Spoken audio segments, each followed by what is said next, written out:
네, 안녕하세요. 탐독주의에 오신 것을 환영합니다. 저는 탐독주의의 제이라고 합니다. 앞으로 책에 대한 이야기를 꾸준히 해볼 거고요. 사실 제 목소리를 듣고 반가우시길 바라고요. 왜냐하면 제가 팟캐를 한 적이 있었습니다. 사실 게스트로 나왔던 일요 책방이라는 채널도 있었고 그것도 1년 정도 했었고요. 그리고 꽤 최근에는 또 1년 좀 넘게 운영했던 은근한 책방이 있었습니다. 그러다가 독립하게 되어서 탐독주의라는 이름으로 왔고 대신에 별명은 똑같이 제이라고 여기서도 나올 것 같으니까 네, 잘 들어주시면 좋을 것 같습니다. 탐독주의는 독립한 만큼 자유롭게 제가 사실 제 취향이죠. 제가 좋아하고 얘기하고 싶은 분들이랑 그리고 책을 가져와서 얘기를 꾸려볼 거고요. 아마 지금까지 한 번씩 들으셨던 게스트도 나올 거고요. 새로운 게스트들도 한번 준비해 보도록 하겠습니다. 네, 오늘은 무려 탐독주의의 첫 게스트입니다. 예. 그리고 사실은 저는 제가 독립한다고 했을 때 그전에는 출판사 이름으로 했잖아요. 그러니까 누굴 초대할 때 그래도 조금 뻔뻔할 수 있었어요. 이거 공식 계정이다. 그러니까 오셔라 했는데 독립한다고 할 때 약간 사실은 좀 고민했거든요. 왜냐하면 지금 구독자 0이니까. 하지만 물론 충격받으실까봐 제가 예전에 했던 제이픽이라는 유튜브가 있습니다. 책 유튜브. 그래서 그거랑 연동해서 할 거기 때문에 뻥치면 구독자 1000명이라고 할 수 있어요. 근데 그래도 이제 혼자 하는 거여서 조금 누굴 초대할 때 처음에 초대 안 하려고 그랬어요. 처음에 그냥 혼자서 좀 하다가 하려고 그랬더니 제가 이 얘기를 했습니다. 이제 독립할 거다. 그래서 오늘 게스트분에게 조금 스포를 했더니 갑자기 꼭 제가 나오고 싶습니다를 저요. 진짜 엄청 길게 보내신 거예요. 그래서 이거 진짜인데? 그리고 제가 한 번 슬쩍 더 물어봤더니 또 진심인 거예요. 그래서 이분을 안 부르면 안 되겠다. 그리고 어차피 은근한 책방을 했으면 불렀을 거고 그게 아니었는데도 오신다 그래서 너무 감사히 초대하게 됐습니다. 제가 이렇게 요약하면 부끄러우시겠지만 먼저 얘기하겠습니다. 올해의 마케터다 하면은 전 이분 생각날 것 같고요. 그리고 특별히 서울국제도서전이 정말 엄청나게 크게 성공을 해서 마쳤죠. 의 대표 굿즈 기획자라고 얘기를 할 수 있고 좀 이따 더 소개되겠지만 인스타그램부터 트위터까지 열정을 다해 홍보에 나섰습니다. 그래서 오늘은 김영사 비체의 멈캐터를 모셨습니다. 네, 멈캐터님 오늘 나와주셔서 감사합니다. 네, 안녕하세요.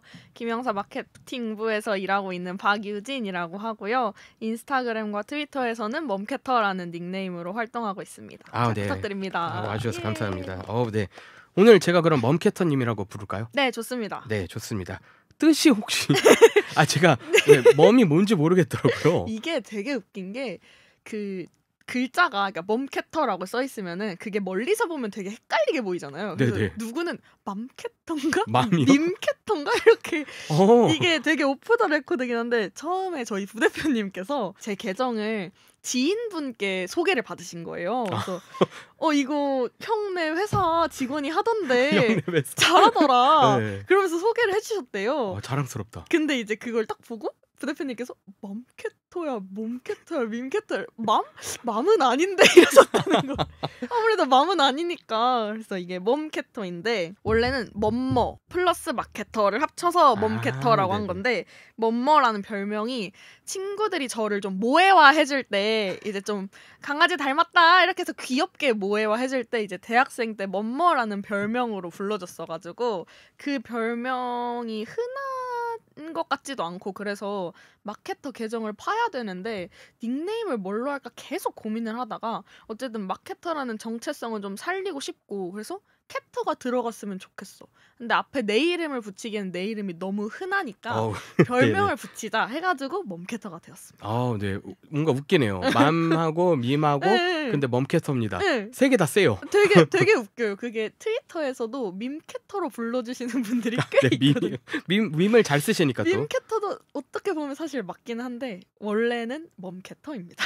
네. 그래서 멈캐터님 네. 나와주셨고 주로 맡은 출판사는 김영사인데 네. 맡은 브랜드가 비체죠. 맞습니다. 네, 비체에선 주로 뭐가 나오죠? 비체에서는 이제 그 비체를 소개하는 카피 중에 하나가 매혹적인 이야기 속으로 약간 이런 식으로 카피를 소개를 해요. 그래서 문학 저희는 김영사의 문학 브랜드이고 그 안에서 해외 문학도 나오고 국내 문학도 나오고 되게 다양한 좋은 책들이 많이 나오는데 원래 초반에는 장르 문학이 주였어요. 일본 추리 소설 문학 이쪽이나 아니면 좀 호러 미스터리 이런 쪽이 많이 나오다가 요즘에는 되게 몽글몽글한 국내 소설도 많이 나오고 있고 되게 강렬한 에세이도 많이 나오고 있고 어떨 땐 또 만화를 내기도 하고 되게 다양하게 재밌게 내는 문학 브랜드다라고 알아주시면 감사할 것 같습니다. 네. 그리고 지금 그러면 김영사에 네. 가신 지 얼마큼 된 거죠? 저는 작년 6월에 입사를 해서 지금 1년이 조금 넘었습니다. 네. 1주년 네, 축하드리고. 감사합니다. 그리고 아까 점심 먹으면서 얘기하다 깜짝 놀란 네. 게 저는 지금까지 제가 한 설명을 요약하면 네. 그냥 온라인 마케터만 하실 것 같았는데 그쵸. 아니었죠. 그쵸. 저는 이제 영업 마케터에 가까운 사람이라서 이제 보통 서점 미팅도 많이 나가고 이제 온라인, 오프라인 광고 집행을 맡고 있고 또 오프라인 행사 같은 거 있을 때는 대관도 직접 하는 경우도 있고 가서 뭐 모객도 잘 기획하고 이런 식으로 되게 다양한 일을 하고 있는데 온라인 콘텐츠만 안 만들어요. 네네. 오히려. 공식 계정에서. 네, 오히려. 네네. 하지만 개인 계정에서는 제가 그렇죠. 제가 좀 헷갈렸어요. 저는 빛의 공식 계정인 줄 알았어요. 그러니까 약간 캐릭터화해서 멈캐터 그 계정이 강아지처럼 생겼잖아요. 그래서 맞아요. 이렇게 해도 재밌겠다 했는데 빛의 계정도 따로 있어요. 맞아요. 네, 그래서 그 빛의 계정은 홍보팀에서 운영을 하고 그렇습니다. 네. 그래서 멍캐터님은 엄밀히 치면은 영업자에 가까운 그렇죠. 네, 고전적인 영업 마케터입니다. 네네 영업 마케팅을 맞아요. 하고 계십니다. 맞아요. 네, 제가 얘기를 안 할 수 없는데 도서전 때 오신 분들은 다 경험을 하셨지만 진짜 오픈 때 오시면 안 됐었어요. 왜냐면 그때 진짜 많이도 기다리셨고 거의 1시간이 뭐야, 막 1시간 반 이렇게도 오셨는데 그 전에도 그리고 딱 땡 하니까 뛰어 들어오시는 분들이 있거든요. 맞아요. 근데 슬프게도 은행나무 찾아주신 분들 많았지만 오픈런은 안 했어요. 왜냐면 저희가 그렇게 한정 수량이 딱 대놓고 있는 굿즈가 없었거든요. 그냥 오시면 드리는 굿즈들이 좀 있었는데 김영사가 그렇게 뛰어가더라고요. 그 중심에는 키링이 있었는데 그 전에 도서전 좀 어떻게 행복하게 지내셨나요? 아니면 좀 고생이 많으신 것 같아요? 일단 체력적으로는 확실히 힘들기는 했어요. 이게 저희가 5일이었잖아요. 그 중에서 제가 4일을 근무를 했는데 이게 사실 제가 부장님한테 졸라가지고 저 풀근무 뛰면 안 되나요? 했다가 이제 사실 빠꾸를 먹은 게 하루가 풀근무. 빠진 거였거든요.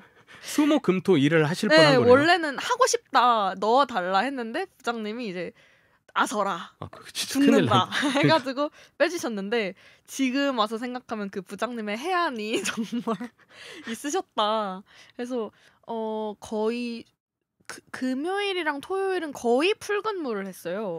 토요일은 진짜 9 to 6로 계속 있었고 이제 목요일 빼고 수, 금, 토 이러고 일요일엔 잠깐 가서 이제 얼굴 뵙고 뭐 이렇게 했는데 근데 저는 너무 재밌었어요. 이게 체력적으로는 사실 한계가 있어서 그러고 그 다음 주에 좀 죽어 있긴 했는데 그 일했던 그 주간에는 진짜 너무 재밌는 거예요. 작년에 입사하자마자 첫 도서전이었는데 그때 이제 6월 말이잖아요, 도서전이. 근데 제가 6월 초에 입사니까 진짜 들어오자마자 투입이 된 거예요. 그 도서전 뭣도 모르고, 그쵸? TF에. 근데 다행히 이제 어떻게 잘 합도 맞고 이래가지고 어떻게 잘 했는데 뭔가 그때는 조립 부스기도 했고 부스 수도 작았어가지고 이렇게까지 막 부담감을 느끼고 하진 않았는데 올해는 크게 나가니까 그게 부담이 되는 거예요. 굿즈도 사실 저희 회사가 이렇게 책에 붙이는 굿즈 말고 다른 굿즈를 따로 해서 팔아본 게 이번이 처음이거든요. 아, 네네. 그래서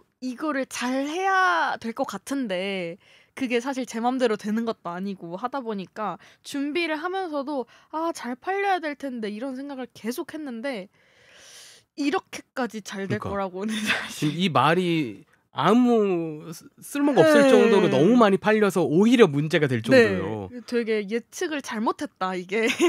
그래서 이렇게까지 잘 될 줄 몰랐어서 오히려 더 잘 된 것 같기도 하고 사실. 근데 만들면서 되게 재밌었어요. 이게 키링을 처음에 저희가 굿즈 품목이 되게 여러 가지가 있었는데 그 중에서 좀 괜찮은 것들 뽑아서 했을 거 아니에요. 근데 그 중에서 이제 키링이 원래는 이제 책 표지를 넣은 키링을 할까 하다가 이제 이런저런 문제가 생겨서 그러면 표지는 하지 말고 아예 독서 밈을 넣어서 하자라고 말이 나왔어요. 근데 이제 다행히 감사하게도 저한테 유진 씨가 밈 제일 잘 아니까 유진 씨가 맡아서 해보면 좋겠다라는 업무를 주신 거죠 저한테. 너무 감사하게도. 뭔가 이미 알려져 있었나 봐요. 밈을 잘한다. 그렇게 됐더라고요. 네. 어떻게 저도 모르게. 아무래도 또 계정이 회사 여기저기에 이제 알려져 있기도 하고 하다 보니까 좀 제가 많이 젊은이 대우를 받아가지고 이제 해봅시다 해가지고 그러면 제가 한번 해보겠습니다 라고 해서 원래는 10개까지도 생각을 안 했었는데 어떻게 하다 보니까 10개가 된 거예요. 그래서 여러 개 밈을 딱 만들어서 그 카피를 딱 추려놓고 그 중에서 디자인도 예쁘게 뽑힐 만한 것들까지 뽑아서 딱 10개가 됐어요. 그래서 그때 카피도 직접 다 짜고 그 만들어진 카피로 레퍼런스를 디자이너님께 드려야 되는데 제가 원하는 그 디자인이 따로 있었거든요. 그래서 하나하나 다 만들었어요. 그 카피에 맞는 디자인을 레퍼런스까지 다 포함해서 이렇게 만들어 달라라고 디자인 의뢰서를 만들어가지고 디자이너님한테 드리고 근데 디자이너님이 그걸 또 너무 예쁘게 디벨롭을 해서 완성을 해주셨고 그러다 보니까 제가 기대했던 것보다 훨씬 예쁘게 키링이 나온 거예요. 그래서 진짜 잘 됐으면 좋겠다라고 하고 이제 제 계정에 먼저 올렸어요. 그거를 좀 조금이나마 좀 바이럴이 됐으면 좋겠다라는 마음에 멈캐터 트위터에 먼저 올렸는데 그게 너무 운이 좋게도 탔죠. RT를 탄 거예요. 아니 딱 그쵸. 운이 좋다고 표현을 하셨지만 제가 보기엔 너무 적절했다. 감사합니다. 왜냐면 작년에는 이제 티셔츠를 다들 많이 했어요. 네, 맞아요. 그렇지만 아주 많이는 아니고 한 5군데 정도 했나? 그러니까 올해는 티셔츠 많이 나왔잖아요. 맞아요. 키링은 아직 블루오션이었어요. 아직 그렇게 다행이다. 많지 않아서 그렇지만 키링에 대한 사랑은 곳곳에서 나오고 있었거든요. 그쵸. 그거를 갑자기 딱 취합해서 뭔가 기획까지 하니까 사람들이 이거 뭐야? 우리 소식을 잘 반영했네. 약간 이런 느낌이 있었던 것 같아요. 다행이다. 그래가지고 그때 진짜 제가 아직도 기억하는 게 금요일에 저희가 그 1시 퇴근 하거든요. 네네. 저희 4.5일제라서 아우 되게 1시 깨알 퇴근 홍보. 네 하고 나서 이제 오후에 올렸어요. 한 2시쯤 올렸는데 얘가 반응이 심상치가 않은 거예요.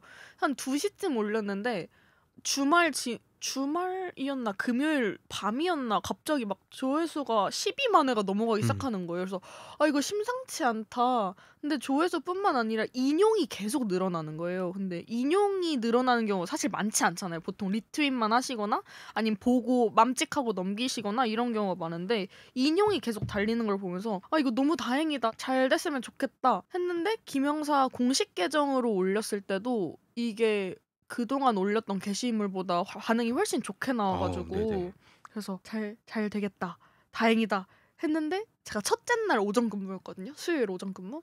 진짜로 말벌 아저씨 마냥 모든 독자분들이 말벌 아저씨 마냥 뛰어와서 그걸 사시는 거예요. 그거 부러워요. 전 아직 그건 경험 못했어요. 뛰어오진 않으시거든요. 웬만하면 저희 은행나무는 이렇게 한번 뛰는 곳 다녀오신 다음에 돌기 시작하면서 오세요. 그쵸. 그거를 주로 경험해서 당연히 예쁘고 많이 사주시는데 뛰어오진 않으셨어요. 근데 그걸 한번 언젠가 경험해보고 싶네요. 이게 저희가 뭔가 굿즈 파는 것도 처음이고 이렇게까지 몰릴 줄 몰랐던 것도 커서 되게 준비가 덜 돼 있는 거예요. 그게 그 줄을 어떻게 세우고 어떻게 번호표를 배부하고 어떻게 팔고 이거에 대한 준비가 사실 안 돼 있었어가지고 그게 매일매일 발전했어요.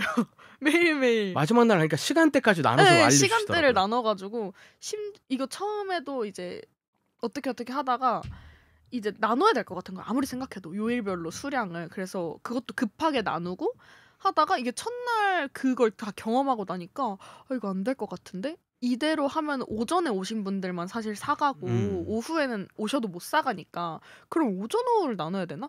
또 그것도 그거대로 물량을 사실 저희가 중간에 다 채워야 되기 때문에 그래서 그걸 계속 고민을 하다가 그럼 번호표도 배부하고 시간대도 나눠가지고 사게 하자 했더니 이제 오후 번호표를 받으신 분들은 아무래도 먼저 가시는 분들도 계시다 보니까 그런 물량이 좀 남잖아요. 그러면 이제 현장 판매도 가능하게끔 돌려가지고 최대한 재고를 안 남기게끔 좀 중간중간에 그렇게 많이 조율을 했던 것 같아요.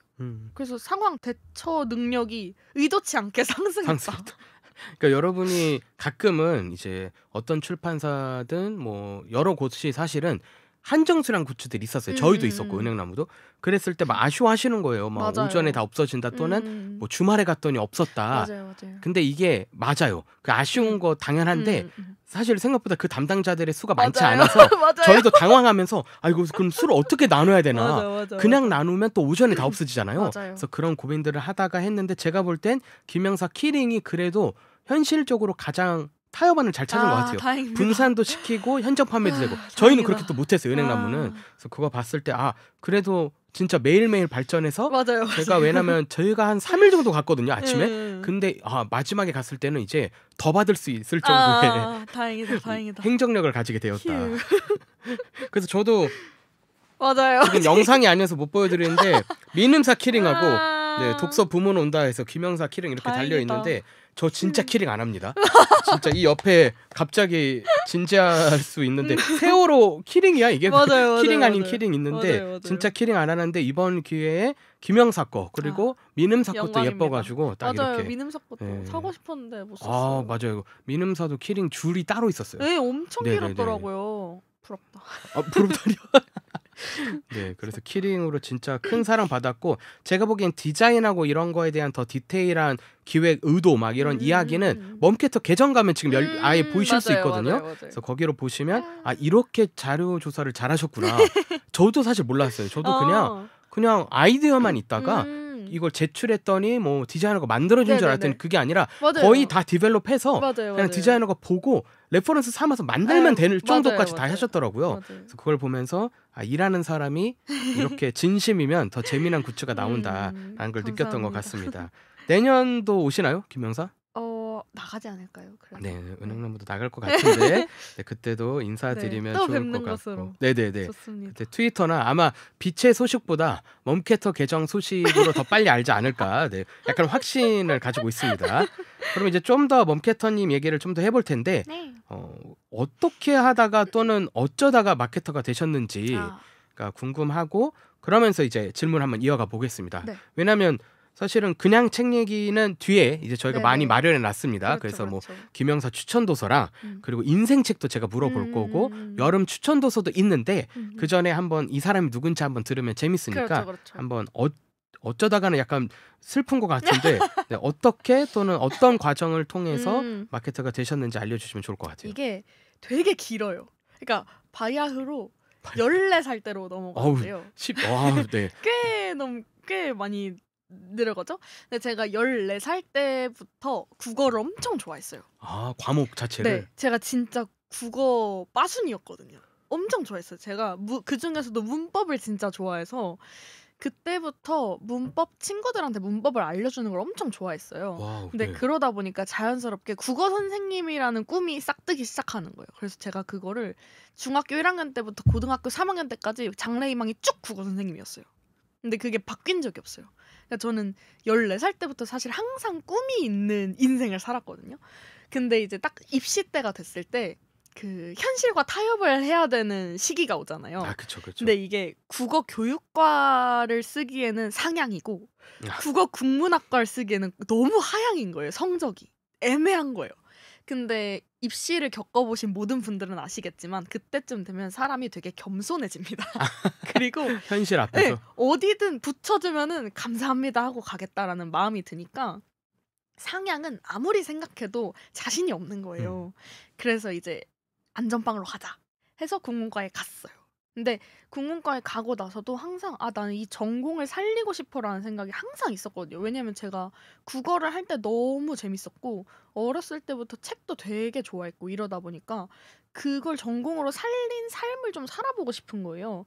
근데 그러다가 이제 저는 뭔가 그런 대외 활동이나 이런 걸 많이 하는 선배가 주변에 없었어가지고 진짜 맨 땅에 헤딩을 하면서 그 경력들을 채웠었는데 제가 처음으로 도전했던 대외 활동이 뭐였냐면 그때 2020년 저 대학교 1학년 때였는데 그때 민음사에서 한번 서포터즈를 모집했던 적이 있어요. 근데 20년. 네, 그때 하고 없어진 걸로 아는데 그때 제가 지원을 했는데 떨어진 거예요. 그거에. 민음사.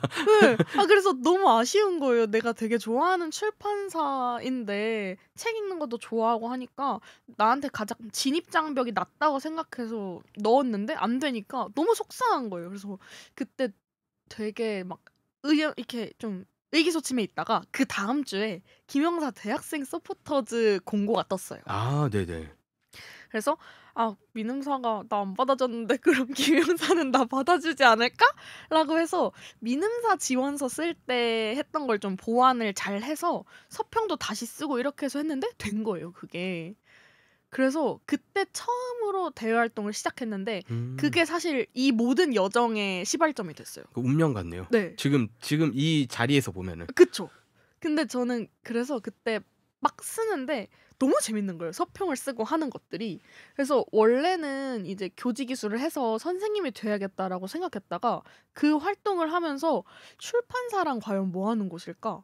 나랑도 잘 맞을 것 같은데? 이 생각이 문득 드는 거예요. 근데 그때는 출판사가 뭘 하는지도 정확히 몰랐고 그 안에 직무가 뭐가 있는지도 정확히 몰랐어요.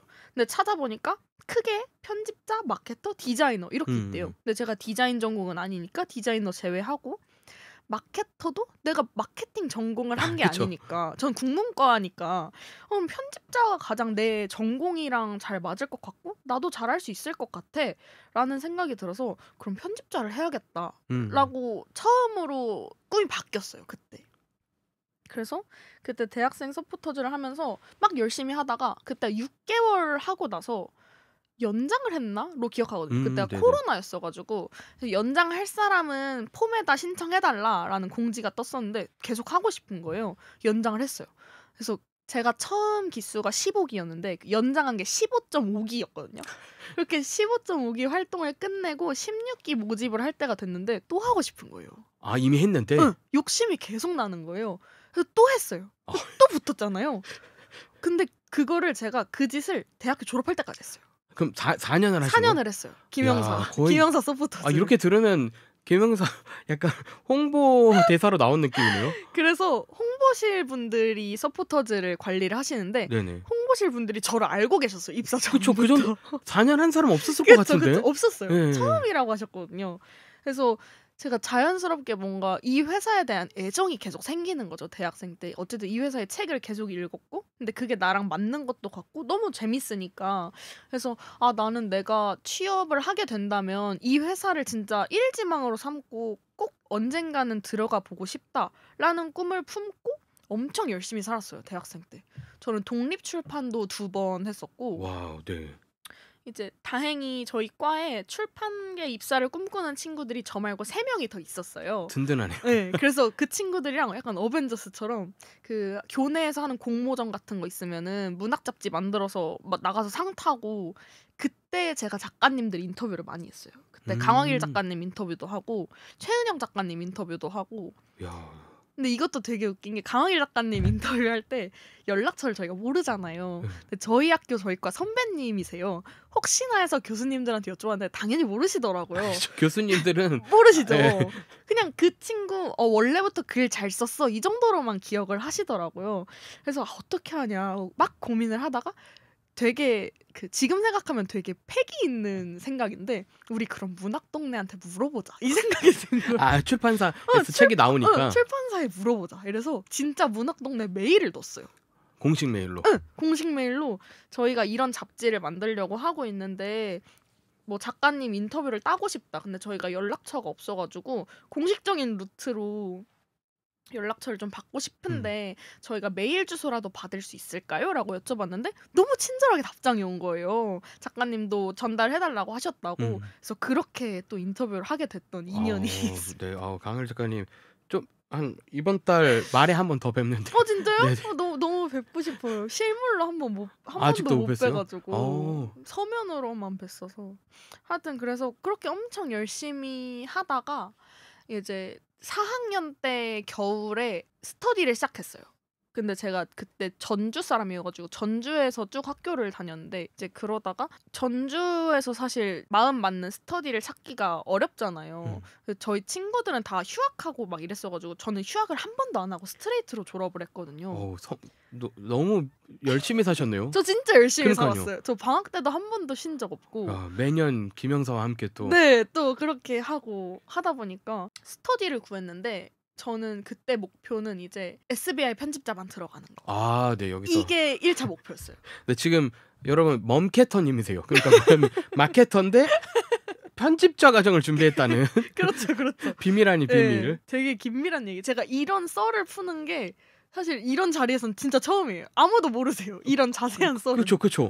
오, 네네. 그래서 이제 편집자반을 준비해야겠다라고 생각해서 스터디를 모았는데 다른 대외 활동 하다가 만난 언니랑 이제 모아가지고 그것도 심지어 편집자 하겠다는 사람들을 모아서 스터디를 만든 거예요. 네네.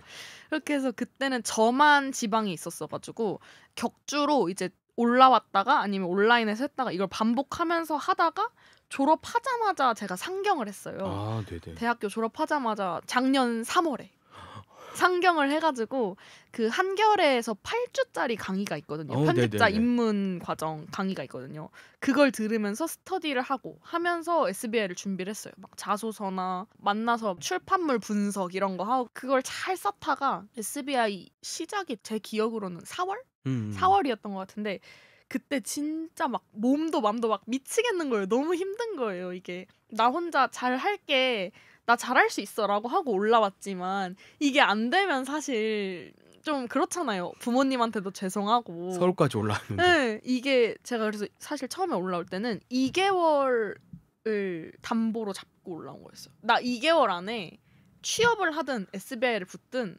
하겠다. 2개월이면 진짜 짧은데. 해서 그 고시텔도 심지어 2달 계약이었어요. 네네. 내가 그 안에 승부를 보겠다 해가지고 올라왔는데 계속 힘들었지만 해야지 어쩌겠어요. 내가 하고 싶다고 올라왔는데 SBI 이력서를 내고 붙었어요. 1차 서류를 붙고 이제 2차 필기 준비를 하는데 준비해보신 분들이시면 아시겠지만 시험범위랄 게 없어요. 뭐가 나오는지도 모르고 그러니까요. 정보가 진짜 없거든요. 이게 뭐가 나오냐면 뭐 한자 관련된 문제도 나오고 맞춤법 문제, 띄어쓰기 문제, 논술이 있어요. 그리고 근데 논술 주제가 뭐가 나올지 아무도 몰라요. 그래서 그 당시에 이걸로 되게 고생했던 기억이 있는데 하여튼 그렇게 어찌저찌 필기를 보러 갔어요. 필기를 보고 나오는 길에 그 출판사 준비하시는 분들이라면 아시겠지만 북에디터라는 사이트가 있습니다. 네. 유명한 가끔씩 서버 다운 되는데 북에디터 9인구씩 누르면 다른 서버의 모든 게시물은 제가 보기엔 게시판은 죽었거든요. 9인구씩만 아직 살아있어요. 맞아. 그 유명한 사이트가 있어요. 출판인들 사이에 유명한 사이트. 근데 그거를 이제 항상 들여다보거든요. 출판 지망생들은 딱 필기를 보고 나오면서 망한 것 같아 이러면서 어떡하지? 나 이제 큰일 난 것 같다 하고 딱 들어갔는데 김영사 마케터 공고가 뜬 거예요. 제가 필기를 보고 나온 날. 너무 고민을 했던 게 출판사 공고에 신입을 뽑는 데가 많이 없어요. 맞아요. 근데 그 당시에 신입이었어요. 지원 자격이. 경력도 없고 그냥 신입. 근데 이게 너무 메리트가 큰 거죠. 근데 심지어 내가 너무 가고 싶었던 회사인데 유일하게 걸리는 게 직무가 다른 거. 그쵸. 마케터니까. 제가 마케터 직무를 한 번도 제대로 준비해본 적이 없었던 거예요. 그게 너무 걸리는 거예요. 그리고 그동안에 제 이력들이 다 편집자에 맞춰져 있었어가지고 그걸 어떻게 하면 엮어서 쓸 수 있지? 근데 또 마케터가 나랑 안 맞으면 어떡하지? 이런 고민을 계속해서 쓸지 말지 엄청 고민을 했는데 주변에서 다 지금도 안 쓰면 후회한다. 직무가 달라도 일단 써야 된다. 그렇죠. 4년을 서포터즈를 한 회사니까 직무 달라도 일단 가서 어떻게든 해봐라. 눈을 감고 어떻게든 되지 않겠냐 해서 그 당시에 이제 면접이랑 같이 준비했죠. SBI 면접이랑 김영사 1차 서류 준비를 같이 했어요. 쉽지 않았을 텐데. 정말 힘들었어요. 정말 힘들었어요. 그래서 막 준비를 하다가 그날 이제 한겨레 수업을 들으러 갔어요. 근데 이게 진짜 공교로운 게 뭐냐면 SBI 최종 합격 발표 날이랑 김영사 1차 합격 발표 날이 같은 날이었어요. 네네. 그래서 한겨레 수업을 듣고 있다가 오전 10시에 갑자기 전화가 오는 거예요. 02로. 02 서울. 네. 근데 내가 이걸 받아야 될 것 같은 거예요. 왠지. 본능적으로. 그래서 선생님한테 양해를 구하고 나가는데 그 끊긴 거예요. 그래서 다시 걸었어요. 근데 받자마자 네 김영사입니다. 아 그러면 그래서 이걸 듣자마자 힘이 탁 풀린 거예요. 그래서 1차 합격하셨고 면접날 조정하려고 하니까 문자 확인해달라 이렇게 해서 일단 한숨 났다. 어쨌든 이건 붙었다 하고 이제 수업을 듣다가 SBI 발표는 오후에 나거든요. 네. 그래서 그래도 어쨌든 믿을 구석이 하나 생겼잖아요. 그렇죠. 이제 망한 건 아니니까. 네. 그래서 좀 마음을 놓고 있었는데 면접에서 떨어진 거예요. 제가 SBI 면접에서. 네네. 근데 제가 살면서 면접에서 떨어져본 게 처음이었어요. 그때가.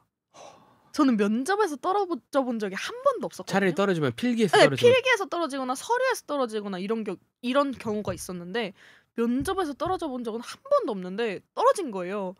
그래서 네, 이제 하나밖에 없다 길이. 그러니까 이제 명확해졌네요. 네, 이제 훨씬 명확해졌죠. 그래서 그때 5월 3일인가 그때쯤 발표가 아직도 날짜를 기억나. 기억해. 아직도 기억나. 그래서 면접 날이 5월 9일이었어요. 한 일주일 정도 네.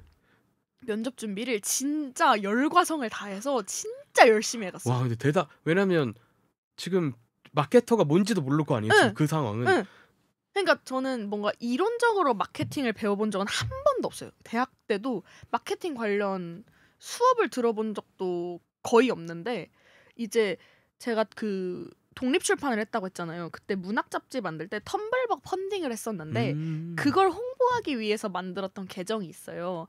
그거를 제가 굴렸거든요. 그러니까 사실상 따지고 보면 실무 경험이 먼저 있었던 거죠. 거기서. 그렇죠. 이미 네. 살아남아야 되니까 네. 책을 팔아야 되니까. 그쵸. 근데 그때도 지금이랑 똑같은 콘텐츠 했거든요. 밈해서 바꿔서 올리고 똑같이 하던 걸 지금도 하고 있는 건데 하여튼 그래서 그런 경험을 좀 살려야겠다는 생각이 계속 들어가지고 그때 막 마케팅 관련 책도 일주일 만에 한 세네 권 읽고 면접 준비하느라 예상 질문을 제가 34개를 준비했거든요. 와우.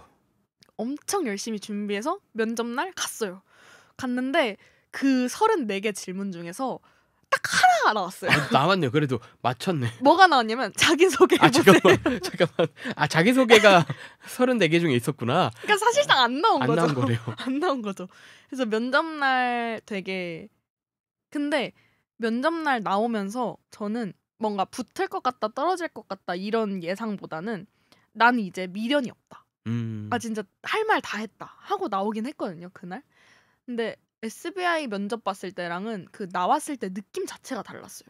SBI 면접 봤을 때는 왠지 모르게 저도 좀 감이 안 좋은 거예요. 그러니까 내가 할 말이 더 많은데 그걸 잘 못한 것 같은 거예요. 계속 아쉬움이 남았는데 김영사 면접 보고 나오면서는 아쉬움도 안 남아. 그냥 나 여기서 떨어지면 나 그냥 인연이 아닌 것 같다. 나는 진짜 할 거 다 했다. 후회가 안 남네. 네, 그쵸? 후회가 안 남게 하고 나왔죠.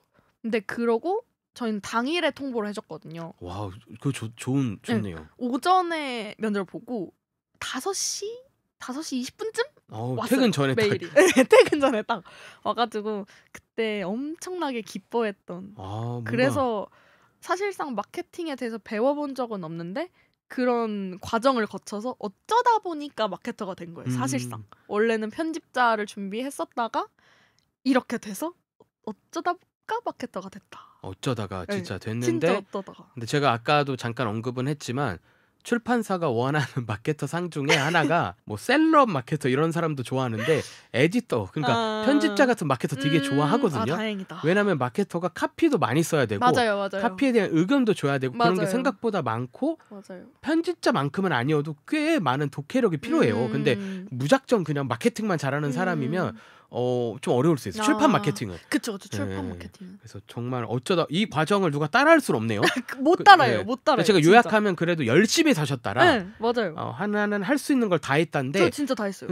근데 제가 생각하기에는 서포터즈랑 활동단 막 이런 것들 하거든요. 특별히 막 맞아요. 대학생 활동단 이런 거 할 때 생각보다 지원이 그렇게 많진 않아요. 진짜요? 이 출판사마다 다른데 그래서 그때 넣으셔서 그거를 사실 이력서에 넣는 사람들이 꽤 있어가지고. 네, 그렇게 활용하시는 것도 누군가 혹시 출판사에 나는 한번 들어올 마음이 있다 하시면 그런 준비가 닥쳐서 하면 쉽지 않거든요. 맞아요. 그거 3개월 만에 못해요. 못해요. 한 1년 정도 하면 쌓이잖아요. 그래서 그런 거를 성실히. 그 최악은 그겁니다. 내가 예를 들어서 책을 협찬받았어. A라는 출판사한테. 근데 거기 면접 만약에 거기에 이력서 넣는다? 근데 자기가 만약에 그 기한 내에 서평 잘 안 썼다? 그거 진짜 악조건으로 그거 진짜 안 돼. 사용될 수 있으니까 그러면 안 되지. 네네 안 하는 게 낫죠. 그럴 맞아요, 때는. 맞아요, 맞아요. 네, 아무튼 정말 멍캐터님 열심히 사셨고 그러다가 폭풍우 같은 약간 한 달을 약간 네. 축약해서 쫙 보내신 다음에 네, 맞아요. 그리고 어떻게 보면 영지망이었던 회사로 들어가셨으니까 그렇죠. 뭔가 듣는데 이거 따라할 순 없다. 되게 극적이에요 이게. 극적인데 타이밍도 좋고. 네, 이게 제가 그래서 운이 되게 좋다라는 거를 취업하고 나서 엄청 많이 느꼈어요. 그리고 취업이 진짜 운이 많이 따른다. 사실 이 타이밍이라는 것 자체가 왜냐면 저희 회사가 신입을 뽑는 게 되게 오랜만이었다고 하셨거든요. 근데 이게 하필 제가 대학교 졸업하자마자 딱 서울에 올라와 있을 시기에 올라온 것도 되게 신기하고 운이 많이 따르기도 한 것 같아요. 너무 감사한 일이죠. 맞습니다. 대체로 출판사들이 신입을 잘 안 뽑고 그냥 잘 안 뽑아요. 맞아요. 그냥 잘 안 뽑아. 경력도 잘 안 뽑아요. 맞아. 그렇기 때문에 사실은 언제든지 준비를 하고 계셔야 되고 이직이든 다 포함해서도 내가 마음에 드는 출판사가 있다. 맞아요. 그럼 사실 계속 서칭하고 계셔야 돼요. 맞아요. 언제 뭐가 뜰지 모르거든요. 맞아요. 네, 그렇게 마음에 사직서 사직서는 아니지만 뭔가 품어야 되지. 내가 어디를 가고 싶으면 그쵸. 출판계는 맞아요. TO가 많지 않습니다. 맞아요. 네. 진짜 저는 저한테 약간 출판 지망생 분들 연락이 진짜 많이 와요. 후배들도 그렇고. 근데 그럴 때마다 이따가도 얘기하겠지만 저는 포트폴리오랑 자소서를 싹 다 보내줘요. 그냥 제가 했던 거. 진짜 다 공유해주거든요. 어차피 똑같이 못하는 걸 아니까. 그렇죠. 그것도 못해요. 못해요. 그거. 들어보면 지금 휴학 한 번도 없이 4년 내내 김영사. 그러니까 저는 4년 내내 취준을 한 거예요. 사실상. 그러니까요. 근데 그러고 나서 이력서를 넣을 때도 제가 이력서에 포트폴리오 사실 넣으라고 안 했는데 포트폴리오도 넣었고 출판사 분석도 넣었고 그렇게 하고 통과해서 제가 면접날도 챙겨갔어요. 면접날에 뭘 챙겨갔냐면 그때 당시에는 저희 회사가 마케팅부랑 홍보실이 나눠져 있다는 걸 모를 때여가지고 대체로 모르죠. 저도 온라인 맞아요. 온라인 마케팅을 해야 될 줄 알고 그래서 그걸로 어떻게 하면 콘텐츠를 뭘로 만들 수 있을지 카드뉴스 4쪽짜리를 만들어서 그걸 뽑아서 갖고 면접날이 5월 9일이었다 했잖아요. 근데 5월 초에 나온 완전 신간이 있었어요. 그거를 바로 사서 읽고 서평을 써갔어요. 1쪽짜리. 근데 그거를 이제 면접날 들고 드리는 갔어요. 거예요? 심사위원들한테? 들고 갔는데 처음 들어요. 저 그런 거. 저는 다대 1대 다면은 드리려고 했는데 다대 다였던 거예요. 다대 다했어. 그래서 지금은 제 동기가 된 이제 S양과 같이 면접을 보는데 저 혼자 주는 건 너무 얌체 같잖아요. 이 사람 아무것도 준비 안 했는데. 그러니까요. 보통 준비를 그쵸. 보통 제가 특이한 거긴 해요. 네네. 저 뭐 한 번도 안 들어봤어요. 출판사에선. 근데 또 그냥 가긴 좀 아쉽고 그래서 면접 다 끝나고 나서 사실 제가 준비해온 게 있는데 대기실에 놓고 왔다. 그래서 나중에 혹시 시간이 되시면 읽어봐 달라라고 말씀을 드렸는데 놓고 가시면 저희가 읽어보겠다 하셔가지고 그걸 놓고 나왔던 기억이 있습니다. 그렇죠. 그래도 줄타기를 잘하셨네요. 아예 안 드리기에는 당연히 조금 아쉽잖아요. 아쉽고 처음부터 들었으면 기선제압이잖아요. 조금 그러니까 그 사람은 무슨 죄야? 아니 저였어도 당황했을걸요? 그죠. 그런 거 없었는데. 그래가지고 좀 그렇게 했죠. 네. 진짜 축하드리고 준비된. 근데 이건 너무 준비됐다. 이거 어디서 김영사가 만약에 나중에 더 커져서 누굴 어떤 사람들을 대량 입사를 시킬 때는 채용할 때는 이걸 뭔가 레퍼런스로 쓸 것 같아요. 4년 동안 준비한 사람이 붙어서 알려주는 합격 팁 이런 걸로 해서. 네. 여러분 근데 대체로 출판사에 오시는 분들은 출판사를 대체로 몹시 좋아하세요. 맞아요. 보통 그런 얘기는 차차 하겠지만 연봉 이런 게 너무 좋아서 출판사 오시는 분은 말도 안 되는 거고 사실은 책이 좋아. 책이 좋고 책과 어떻게든 가까이 있고 싶어서 오시는 분이 대부분이기 때문에 그런 사랑으로 돌아간다 이 업계는. 그런 생각이 들었습니다. 너무 재밌게 들었고 그러면 이때 이제 물어보고 싶은 게 인생책이 또 궁금한데 근데 인생책이 이건 아닙니다, 여러분. 이제 소개할 책을 듣고 이 책은 이 사람이다. 근데 이 책이 안 좋은 게 있으니까 이 사람도 그건 아니고 그냥 엄청 재밌게 읽었는데 그게 잊혀지지 않고 뭐 다시 읽거나 누가 이런 질문을 사실 많이 하거든요. 뭐 최근에 읽은 또는 인생책 이런 거 종종 물어보니까 그때 답하는 거기 때문에 너무 많은 상상을 하지 않으시되 멈캐터님이 궁금하신 분들에게는 좋은 팁이 될 수 있죠. 맞아요. 저는 되게 옛날 책을 좋아해요. 그리고 중고등학교 때 읽었던 책 취향이 지금도 가거든요. 그래서 그때 읽었던 책들이 보통 인생책인데 그때 읽었던 책이 공교롭게도 성인 대상 책이었는데 아주 성인. 네네. 아주 성인 책이었는데 제가 몇 년째 바뀌지 않고 10몇 년째 이야. 읽고 있는 너를 봤어라는 책인데요. 1순위로 꼽는 인생책이에요. 완득이 쓰신 김여령 작가님 책이고 창비에서 나왔습니다. 이게 2014년인가 나왔던 책 그 전인가? 네, 제가 봤을 때 13년으로 뜨긴 응. 했는데 그러니까 지금으로부터 12년 전. 그쵸. 네네. 근데 제가 그걸 읽고 나서부터 쭉 인생책이었던. 와 이건 또 드물다. 그쵸. 보통 바뀌거든요 인생책이. 저는 안 바뀌어요. 네 여러분, 네 지금 뭐 속보는 아니고 네, 멈캐터님 인생책은 너를 봤어. 네. 네, 창비 출판사에서 나왔고요. 이게 제가 어쩌다 읽게 됐냐면 그 중고등학교 때 저는 시험 기간에 도서관에 살았어요. 살다가 근데 막 공부만 했던 건 아니고 공부하다가 너무 힘들면 꼭 책장에서 책을 꺼내서 봤거든요. 얘도 그때 본 책이에요. 근데 그때 보고 너무 좋아서 샀어요. 책을. 네네. 근데 이게 어떤 내용이냐면 내용은 되게 자극적이고 수위도 엄청 높아요. 그래서 더 한창 중2병 올 14살 시기에 읽어가지고 딱 적당할 때 읽었네요. 네, 더 감성이 더 극대화되지 않았나 싶은데 주인공이 중년의 남성 작가인데 말하자면 안 좋다고 여겨질 수 있는 가정에서 자랐어요. 약간 가정폭력도 당하고 아버지가 엄마도 때리고 이런 가정에서 자랐는데 어쩌 하다가 아빠가 술 먹고 물에 빠졌는데 그걸 안 구해준 거야. 주인공이. 형도 그렇고. 근데 그거를 되게 마음속에 죄책감을 가지고 살다가 그런 것들이 좀 계속 발현이 되면서 내 손에 계속 묻어있는 이 피를 내가 어떻게 하면 씻어낼 수 있을까? 인간의 존재랑 과연 뭘까? 인간의 죄의식이랑 과연 뭘까? 이런 거에서 계속 고찰하다가 영재라는 이제 좀 젊은 여성 작가를 만나게 되면서 소설 속 묘사로 따지면 신한테 보호받는 존재로 나오거든요. 그러니까 영재는 진짜 어떤 사람들은 몇 살까지 살아서 이렇게 하면 끝 아니면 이 과업을 업무하면 끝 이대로 운명이 끝 약간 이런 경우가 있는데 영재는 너는 그냥 살고 싶은 대로 다 살다가 놀다가 와라 하는 식으로 신이 보내주신 아이라는 묘사가 나오거든요. 근데 그런 영재를 만나면서 이 사람의 죄의식이 자꾸 날뛰는 거예요. 그때 내가 뭔가 사람을 죽여봤다라는 그 죄의식이 계속 날뛰게 되면서 내가 영재 곁에 계속 있어도 될까? 이런 거에 대한 고민을 계속 하다가 결국엔 어떠한 결말을 맞게 되는데 네네. 그 결말의 여운이 너무너무 대단하거든요. 네네. 이게 마지막 구절이 영재야 하고 말줄임 부 6개 이렇게 하고 끝나요. 네네. 그 참 스포 될 수도 있는데 스포가 하나도 안 됐네요. 네, 진짜. 그러니까 그리고 포옹을 했는지 응, 그리고 죽었는지 모르잖아요. 읽어보세요, 여러분. 네. 읽어보셔야 근데 됩니다. 진짜 왜 무섭냐면 이런 말을 걸러서 들으세요. 보통 이렇게 오래된 책이면 근데 출판사에서 관리를 제대로 하잖아요. 리커버가 나와요. 근데 안 나왔어. 그러니까 이건 숨은 보배라는 거예요. 맞아요. 이거 엄청 유명한 책은 아닌 거예요. 개정이 안 됐어요. 그러니까 맞아. 여러분이 너를 봤어 검색하시면 놀라운 게 가격도 싸요. 맞아요. 12,000원. 여러분 지금 사셔야 돼요. 진짜 전자책은 더 싸. 그러니까 진짜. 네. 저 이거 바로 사서 보겠습니다. 저 진짜 네네. 어둠의 창비 엠버서 그러니까 이걸로 엄청 영업했거든요. 근데 창비가 약간 놀랄 거야. 이 우리 책을 이렇게까지? 이렇게? 맞아. 우리는 알고 있었어. 근데 리커버 안 했는데.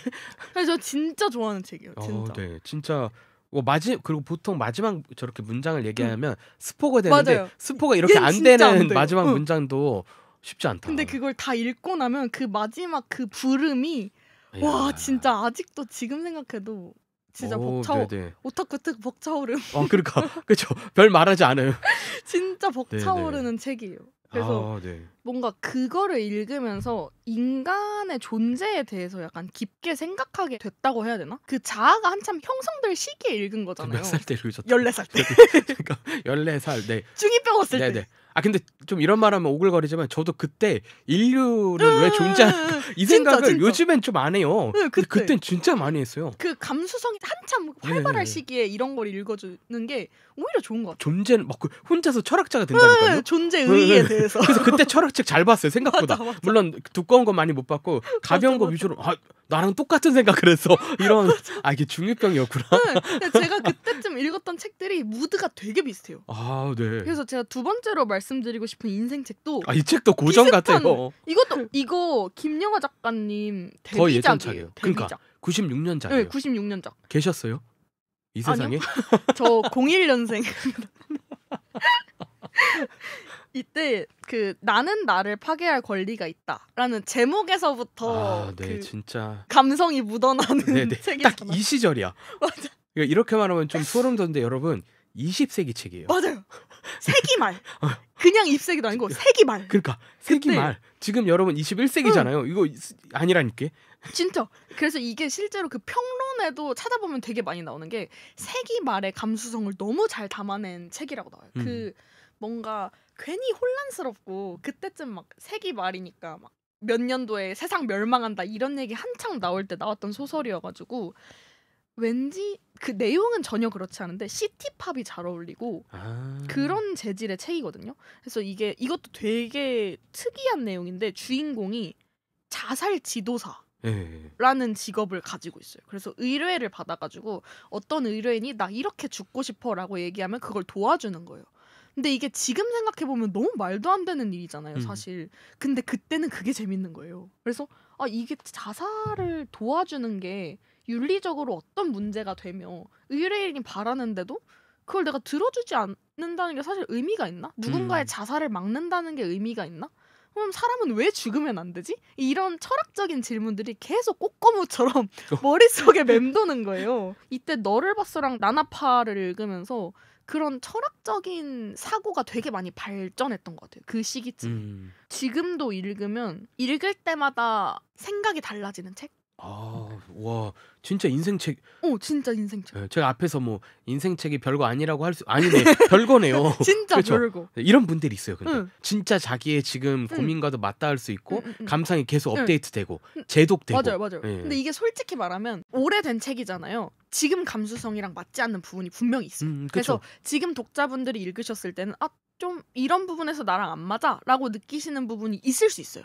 저도 어렸을 때 읽었을 땐 몰랐는데 지금 와서 살펴보면 이런 부분이 조금 감안해야 될 부분들이 있구나라고 읽히기도 하는데 그냥 그것들을 좀 차치하고 진짜 제 인생에 어떤 의미를 가지고 있느냐 어떤 영향을 줬냐라고 했을 때는 뭔가 제가 그 아무것도 모르는 어렸을 때 읽어서 인간에 대한 고찰이라는 걸 사실 살면서 할 수 있는 시간이 그렇게 많지 않잖아요. 근데 이 책들을 읽으면서 그거에 대해서 고찰할 수 있는 시간을 좀 할애해야겠다라는 마음을 먹게 된 계기? 인간성에 대해서 우리가 살면서 아무리 바빠도 고찰을 해야 되겠구나. 그런 거에 대한 뭔가 느낀 점을 만들어준 책이어가지고 너무너무 좋아합니다. 야, 근데 소름 돋는다. 아니 왜냐면 가끔 최근 트렌드일 수 있는데 책 얘기를 하는 걸 한참 들으면 그냥 감상일 때가 있어요. 그래서 조금 감상들은 그러니까 저는 독서 모임을 좋아하고 많이 만들어 봤지만 참여도 많이 했지만 때로는 왜 독서 모임 안 좋아하는지 알 것 같은 게 책보다 감상이 너무 많은 거예요. 그래서 감상은 사실 도시락 먹으면서 할 수도 있고 커피 마시면서 할 수 있거든요. 그러니까 휘발성이 너무 강한 거죠. 근데 지금 얘기는 되게 진지하게 책을 맞아요. 그러니까 여러분 중2병을 무시하면 안 돼요. 맞아요. 중2병이 큰 화력이 돼요. 그때가 진짜 그때만 중요한 시기예요. 읽을 수 있는 책의 깊이가 있어요. 맞아. 그때 근데 책을 읽게 해줘야 되는데. 맞아요. 근데 이제 우리나라 교육 시스템에서 모르겠지만 그때 책을 읽어야 돼요. 그때 저도 하루키 처음 읽었거든요. 근데 추천하진 않아요. 엄청 성적이고 망상적인데 근데 휩쓸려가요. 맞아. 그때 그 쾌감이 있는데 와 근데 저는 방금 전에 그 김영하 작가님 나는 나를 파괴할 권리가 있다 얘기하시는데 이거 책 제목을 바꿀 수도 있어. 그러니까 뭐냐면 마치 파스칼 팡세 읽고 얘기하는 거만큼의 깨달음이니까 저는 그래요. 책을 많이 읽는 것도 안 중요하고 책을 뭐 유행인 거 읽는 것도 안 중요하고 깊이 읽으면 돼요. 맞아요. 깊이 있게. 진짜. 네네. 너무 좋습니다. 저는 오히려 중학생 때 저런 뭔가 성적이고 아니면 문제작적이고 이런 것들을 오히려 감수성이 한창 풍부한 시기에 읽어야 그 시너지가 나는 것 같아요. 폭풍우처럼 휘몰아치죠. 그때 스스로에 대해서도 뭔가 잘 알게 되고 저는 그래서 중고등학교 때 되게 자아가 많이 성장했다고 생각하거든요. 책을 읽으면서도 그렇고 스스로 생각하는 시간이 항상 있었다 보니까 저는 그때는 막 길 가면서도 그냥 안 갔어요. 그냥 길 가면서도 이런 거에 대한 생각을 계속 하는 거예요. 그러니까 스스로 계속 물어보고 답하고를 머릿속으로 계속 하는 거예요. 그러다 보니까 나중에 진짜 이런 대화가 현실에서 벌어졌을 때 머뭇거리지 않아도 되는 거예요. 그렇죠. 이런 거에 대한 내 의식이 주제가 확실하니까. 그래서 그런 면에 있어서도 사실 독서가 특히 중고등학생 때 하는 독서가 큰 도움이 되지 않나라고 네. 생각합니다. 사실 저도 그때 읽으면 칭찬해준 책 중에 하나인데 해리포터가 유행이었고 람세스가 있었어요. 맞아, 람세스. 야 이거 너무 내 나이가 나오는데 저희 퇴마록도 그 비슷한 시기긴 맞아, 한데 맞아. 문제는 해리포터 퇴마록 읽으면 부모님들이 뭐라 하는 집이 있어요. 아오. 그럼 제목 자체가 퇴마록 해리포터니까. 근데 람세스는 이집트 신화 같으니까 그쵸, 뭐라 안 그쵸, 했거든요. 그거 진짜 야해요. 근데 전 거기서 깨달은 게 그런 전쟁 신에서 파라오 그러니까 왕의 존재의 중요성을 묘사하는 장면이 있는데 저는 아직도 그 장면을 외울 정도로 맞아, 진짜 너무 있어요. 인상 깊고 그리고 그 약간 야릇한 부분을 읽으면서 나 혼자 이거 나 뭔가 죄 짓는 것 같은 느낌을 받으면서 읽었던 그 기억이 지금의 독서 경험에도 이어지거든요. 맞아. 그래서 저는 사실 물론 진짜 해로운 책이 있긴 한데 그거 빼고는 막 읽는 것도 맞아요. 나쁘지 않다. 막 읽는 게 중요한 거예요. 그리고 나름 베스트셀러 읽는 것도 나쁘지 않아요. 맞아. 가시고기 맞아. 그때 그런 거 저 때 제가 기억나는 작품 돌아온 진돗개 109 이런 거 있었거든요. 전 동물에 대한 감수성이 그때 처음 발현됐어요. 맞아. 인간보다 낫구나. 집을 찾아보는구나. 맞아. 네, 더 이상 얘기하다가 제 나이가 다 나올 것 같아서 네, 이만 철수하고 하나가 더 남았죠 저희. 맞아요. 이거는 최근에 되게 재밌게 읽었던 책인데 현대문학에서 나온 조예은 작가님의 적상가옥의 유령이라는 책입니다. 요거는 군산에 있는 적상가옥을 배경으로 이 이야기가 만들어졌다고 알고 있어요. 근데 제가 조예은 작가님 걸 처음 읽은 게 대부분이 사실 그러시리라 생각하지만 칵테일 러브 좀비로 그쵸. 처음 네네. 읽었거든요. 너무 좋은 거예요. 근데 소설이. 그래서 이분 다른 것도 한번 읽어보고 싶다라고 생각해서 그 테디베어는 죽지 않아라는 소설을 먼저 읽었어요. 근데 그것도 진짜 재밌거든요. 근데 제가 어렸을 때부터 멋진 남자와 멋진 여자가 있으면 둘을 엮어먹는 병이 있어요. 네. 둘을 엮는 병이 있어요. 이거 되게 좋다고 할 수도 있고 안 좋다고 할 수도 있는데 되게 성애적으로 생각하는 그런 게 있거든요. 보기 좋으니까 둘이. 근데 조예은 작가님 작품에 그런 관계성이 되게 잘 나타나 있어요. 그러니까 공식에서 얘네 커플이야 땅땅 안 해요. 근데 그래서 더 재밌는 거거든요. 약간 느슨하게. 네, 얘네 관계성 되게 재밌다. 얘네가 사귄다고 해도 재밌고 얘네가 우정이라고 해도 재밌어. 근데 이게 사실 성별을 가리지 않고 조예은 작가님 작품에서 그런 게 되게 재밌게 드러나거든요. 그래서 그거를 테디베어는 죽지 않아를 딱 보고 다른 것도 읽어봐야겠다. 너무 재밌게 읽었어요. 진짜. 감상이 주일 것 같긴 한데 그냥 되게 벅차오르는 책 있잖아요. 다 네네. 덮고 나면은 와 진짜 재밌었다. 와 근데 진짜 신기하다. 이렇게 느껴지는 책. 네. 아니 앞에 책을 언급했는데 적상가옥 유령이 나와서 더 신기해요. 그쵸. 네.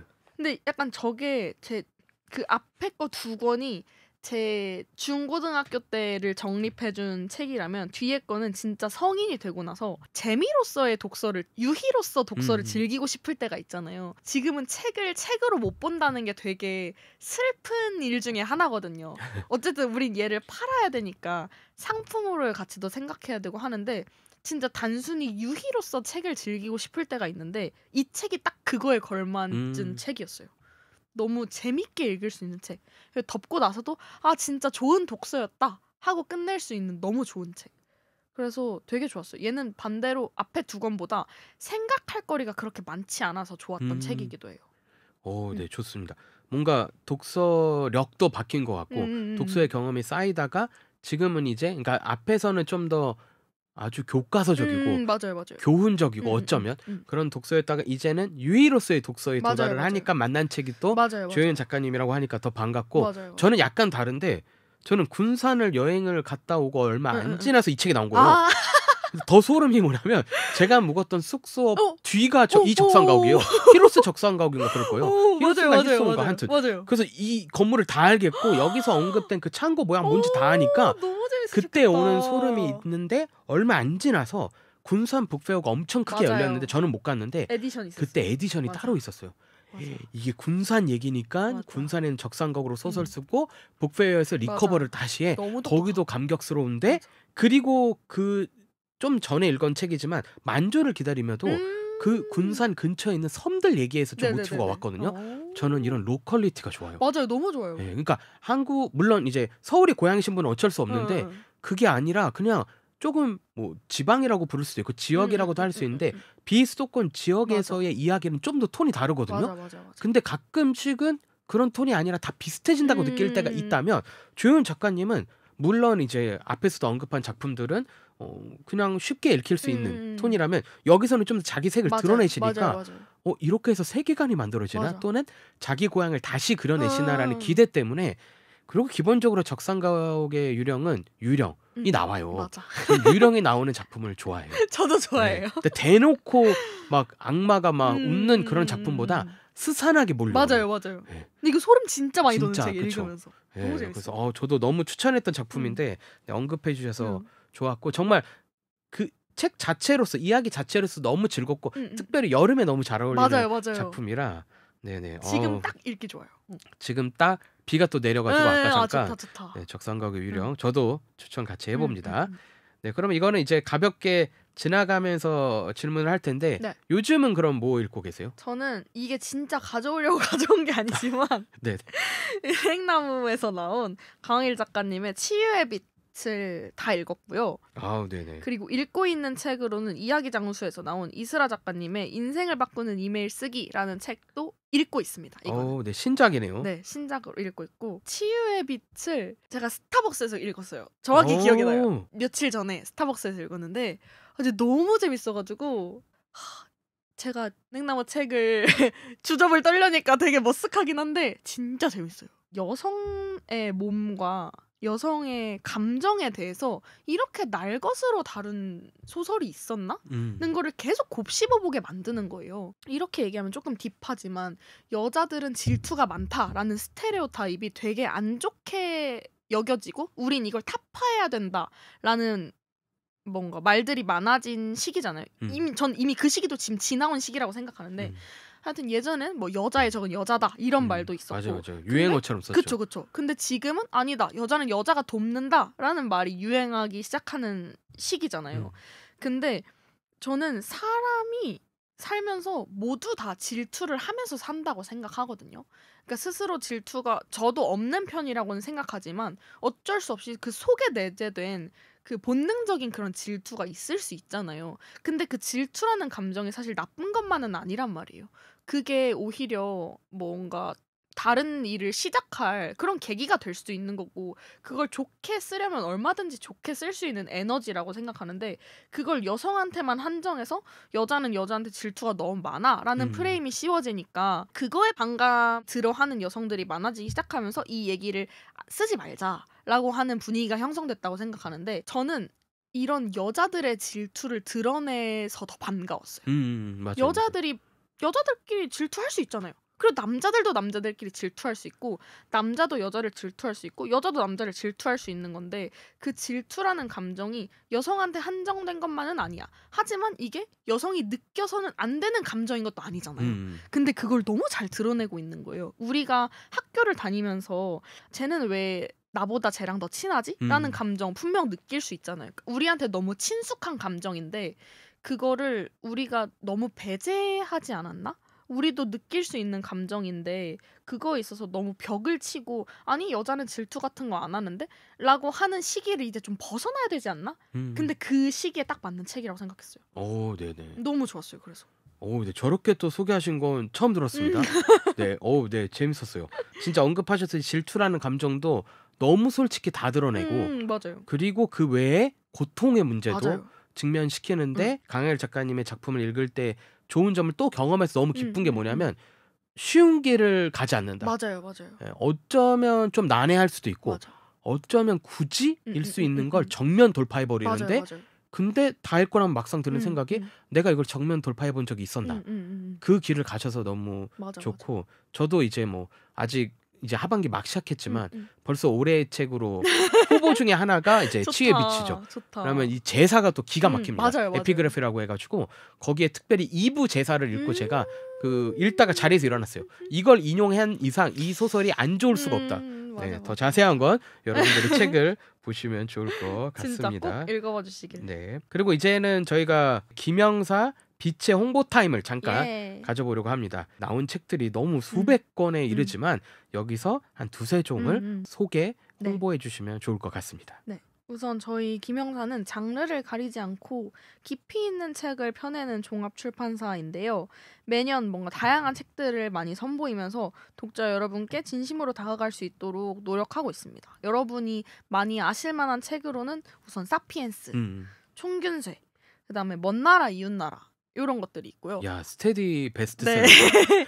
그리고 주니어 쪽으로 가면 저희가 주니어 김영사라고 주니어 브랜드도 운영을 하고 있는데 가장 유명할 것이 아마 책 먹는 여우가 저희 책입니다. 그리고 제가 담당하고 있는 빛에는 김영사의 문학 브랜드인데요. 매혹적인 이야기들을 펴내는 브랜드고 원래는 장르 미스터리 소설로 되게 유명했어요. 그런데 뭐 여러 가지 책들이 많이 나오는 되기도 하고 유명한 책으로는 뭐 이제 여름이니까 여름은 올해 그곳에 남아라든가 고백 아니면 뭐 잘린 머리처럼 불길한 것 이런 것 등의 대표작들이 있습니다. 그리고 소개하고 싶은 책은 제가 진짜 고민을 많이 했는데 네. 아무래도 팔은 안으로 굽는다고 제 담당 책들을 좀 영업하고 싶은 마음이 있어가지고 제 담당 책 위주로 말씀을 드리려고 합니다. 제가 어쨌든 입사한 지 이제 1년이 조금 넘었다 보니까 아직 분명히 부족한 점들이 있을 거라고 생각해요. 그래서 더 알려졌어야 하는데 덜 알려진 책들을 좀 주목을 하고 싶어가지고 데려왔습니다.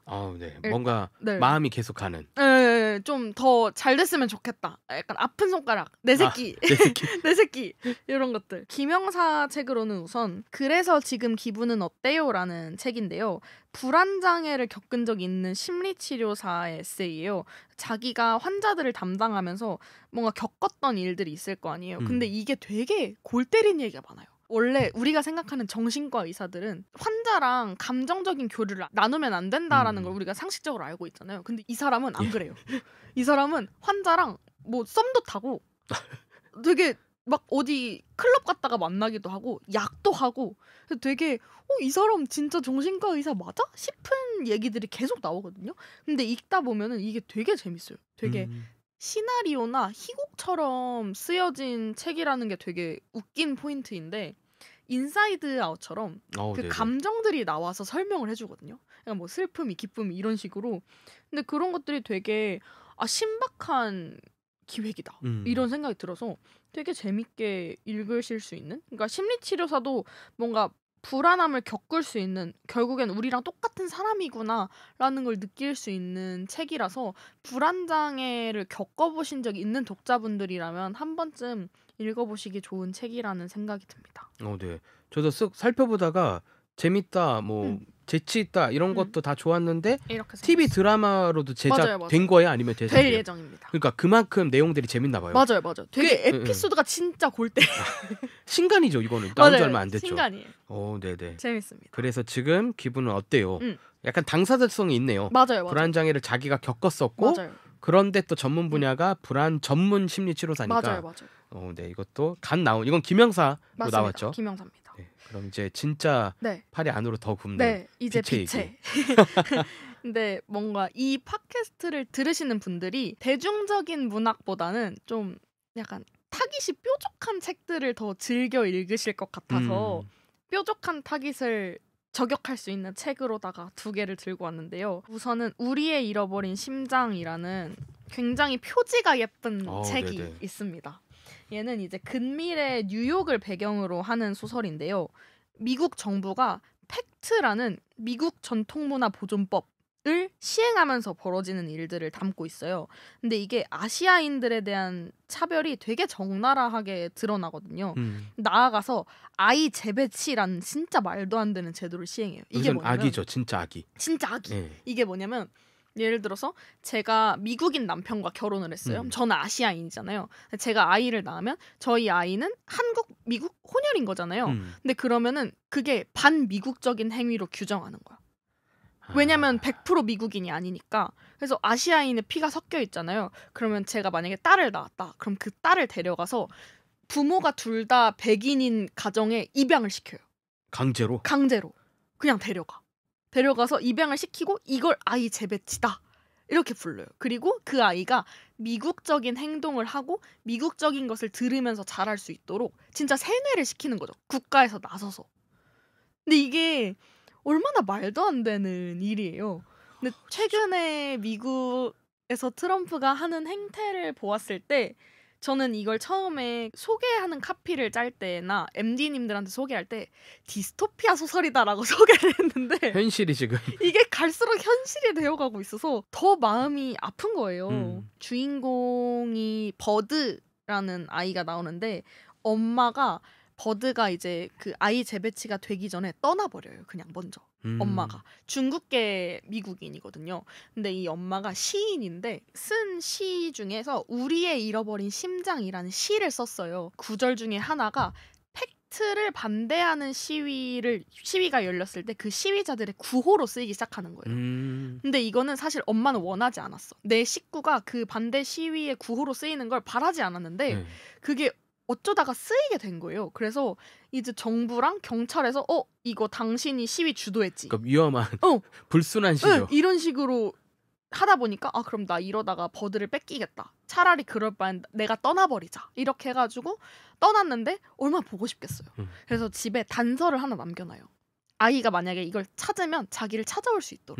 그렇게 하면서 이 버드가 엄마를 찾아가는 과정을 담은 얘기인데 조금 두꺼운데 되게 전개가 빨라요. 그래서 훅훅 읽을 수 있고 화자가 아무래도 아이다 보니까 그렇게 어렵게 쓰이지 않았거든요. 근데 이게 결말까지도 되게 감동적이고 뭔가 그 끌어오르게 하는 그런 것들이 있어서 이게 평 중에서 이 소설은 소설이 아니라 혁명이다. 하나의 혁명이다. 이런 평가도 받을 정도로 되게 재밌게 읽으실 수 있을 것 같아요. 뭔가 지금 미국이 하는 행동에 대해서 관심이 많으신 독자분들이라거나 아니면 아이가 있는 독자분들은 특히 진짜 엉엉 울면서 읽으실 수 있을 것 같아요. 아예 혼자서 가요, 근데 그 여성? 네, 혼자 가요. 그냥. 네네. 진짜 너무 생각만 해도 너무 마음이 아프잖아요. 쉽지 않네. 그래서 편집자님도 진짜 엄청 많이 울면서 편집을 하셨다고 하는 되게 재밌는 책이라서 꼭 읽어주셨으면 좋겠습니다. 표지도 엄청 아름답게 나왔어요. 예뻐요. 진짜 네네. 예뻐요. 그게 석류가 되게 중요하게 나오는 포인트여가지고 석류처럼 디자인을 한 거거든요. 우리의 잃어버린 심장이라는 말이 왜 나왔냐면 그러니까 버드를 임신했을 때 석류가 먹고 싶다고 해서 석류를 딱 가져왔는데 석류가 이렇게 탁 하면 알알이 떨어지잖아요. 근데 그걸 보고 이제 엄마가 그걸 생각한 거예요. 석류는 자기 알들이 이렇게 하나씩 흩어져서 어디로 가는지 알까? 석류는 결국에는 자기 몸을 잃어버린 거잖아요. 자기 마음을 그쵸. 잃어버렸는데 그 알알들이 흩어져서 어디로 가는 건지 궁금해는 할까? 얘네는 어디로 가는 걸까? 약간 이런 생각을 계속 하다가 보니까 석류랑 심장도 연결되고 그런 이미지를 차용해서 표지를 만들기 위해서 편집자님이 되게 노력을 많이 하셨거든요. 그래서 여러분도 읽으시면은 그 노력을 느끼실 수 있을 거라고 생각합니다. 네네. 은행나무 출판사에서 예언자의 노래라는 작품 나왔었는데 네, 유사해요. 그 예언자의 노래는 아일랜드의 극우 정당이 갑자기 계엄 선포를.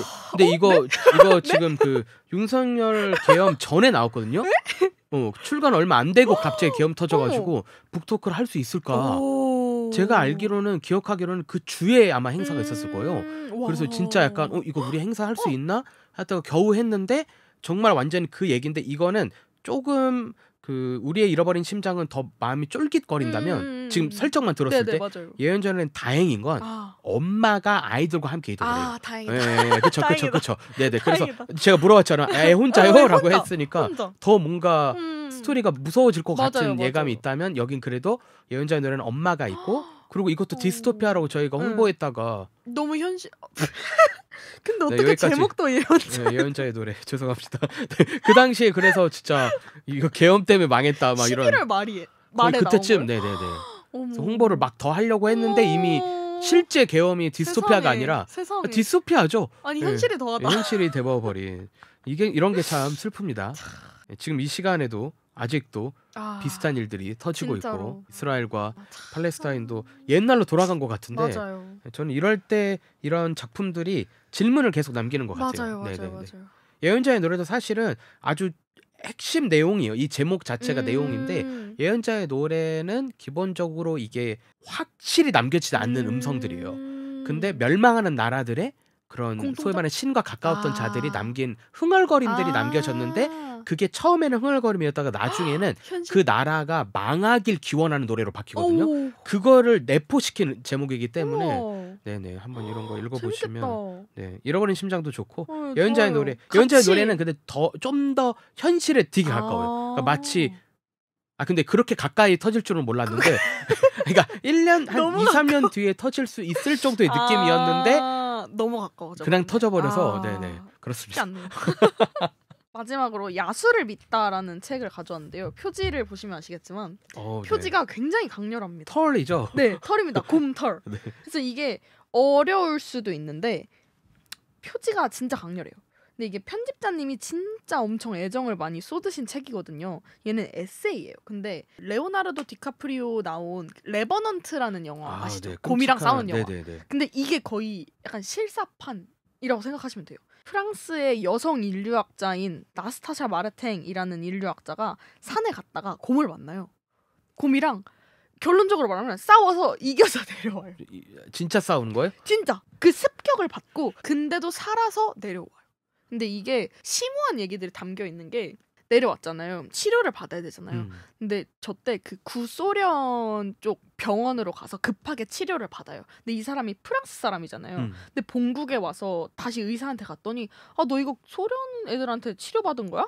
역시 소련 애들 안 되겠네. 이걸 치료를 이딴 식으로 해놨어? 이런 식으로 하면서 되게 혼란을 겪게 하는 거예요. 주인공이. 이 사람이 그럼 이러면 나는 뭐 소련에서 치료를 받았으니까 소련 사람인가? 그건 아니, 나 프랑스에서 태어났는데? 근데 내가 곰한테 습격을 받았고 이런 흔적이 남았다고 해서 내가 곰인가? 아닌데 나 인간인데? 그럼 나 반인반곰인가? 이런 거에 대한 스스로 정체성의 혼란을 엄청 크게 느껴요. 그래서 이게 제가 그동안 전혀 만나보지 못한 새로운 책이었어요. 원고 자체가. 그래서 되게 신기한 책인데 엄청 술술 읽혀요. 읽히는 것도.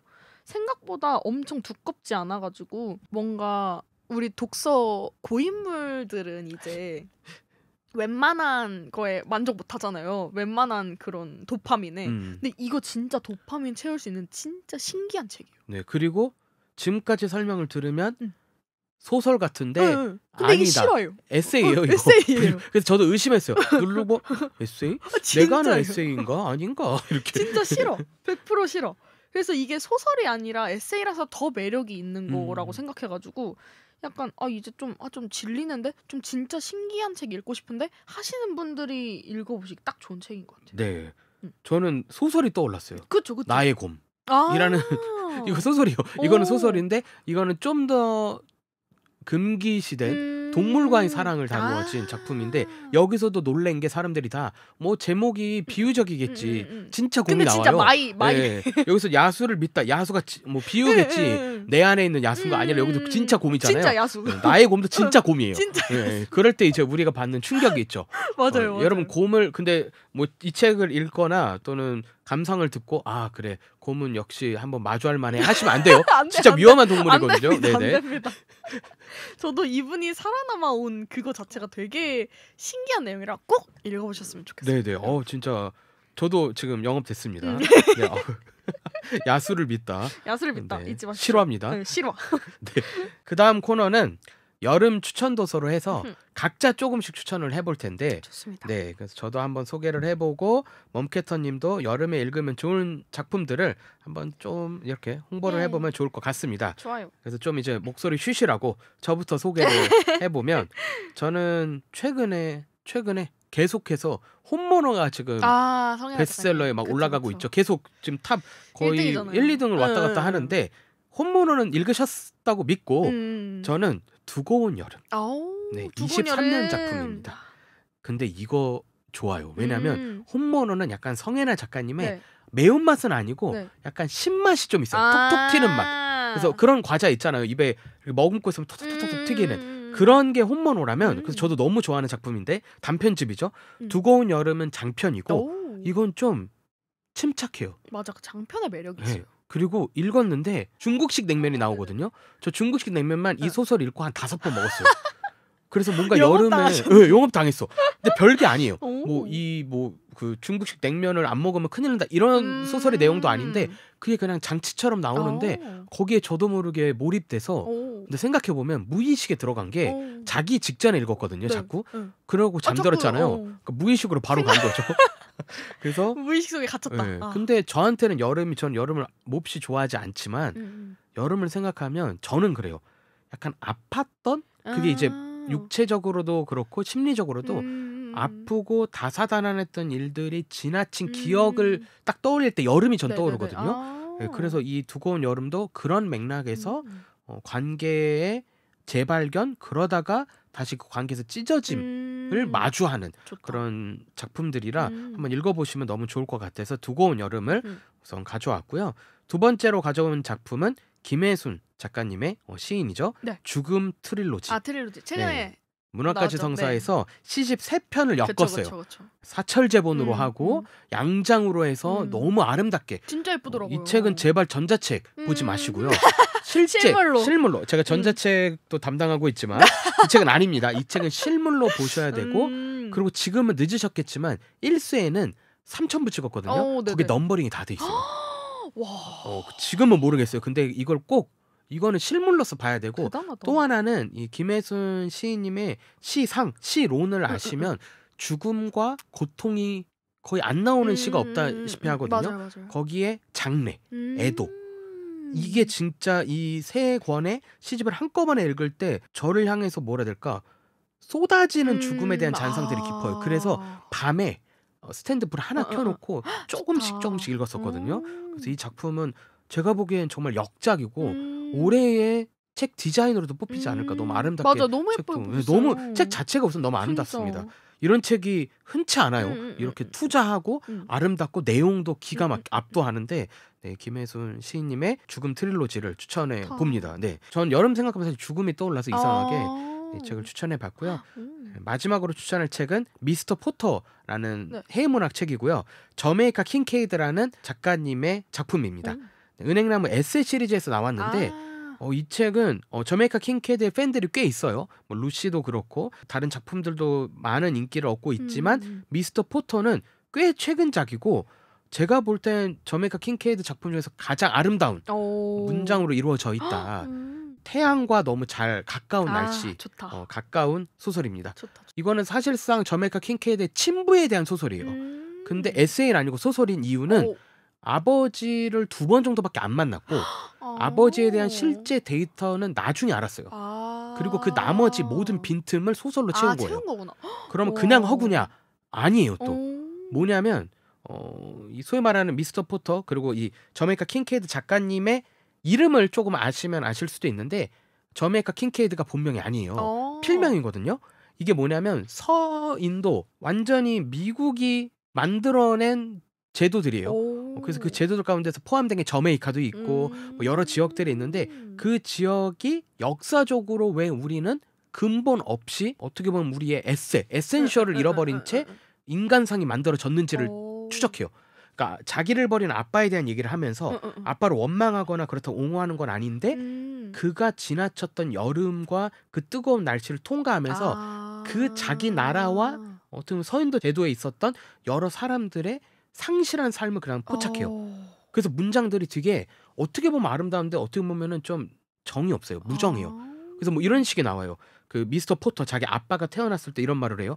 그가 태어나서 울기 시작했는데 태양은 변함없이 해를 비췄고 되게 냉정하게 바다는 원래대로 조류대로 움직였다. 그러면서 질문을 던져요. 왜 해가 바뀌어야 했는가 하면서 인간이 얼마나 쓸모없는지를 다뤄요. 근데 책을 다 읽고 나면은 이렇게 하찮고 의미 없는 인간의 삶이 이렇게 아름다울 수 있을까라는 오히려. 지점을 닿아서 이게 천천히 읽을 때 좋다. 되게 신기한. 네네. 되게 신기한 소설이다. 그래서 단순하게 생각하면 아빠를 그냥 원망하기 좋잖아요. 쉽고 그쵸. 그런 소설은 흔한데 그러지 않아요. 그 사이를 지나쳐요. 그러면서 어쩌면 아빠도 모르는 아빠의 삶을 조명해 준다고 해야 될까? 그게 애니존 또는 루시 이런 다른 작품과 달라요. 다른 작품은 자전적 소설이기도 하고 엄마에 대한 소설을 써도 좀 데이터가 있어요. 아빠는 데이터가 없었던 거예요. 그래서 저는 킹케이드의 최고작이라고 저는 좀 부르고 싶어서. 근데 그 사유의 깊이가 되게 남다르네요. 그렇죠. 그러니까 자기 뿌리에 대한 마주함. 전 그게 되게 이 서인도제도 작업하시는 작가님들의 특징인데 끊임없이 자신의 뿌리가 무엇인지 추적한다. 그니까요. 예, 그렇지만 그걸 그냥 옹호하지 않아요. 옛날이 좋았다 이게 아니에요. 그쵸. 지금의 우리를 또 그려내요.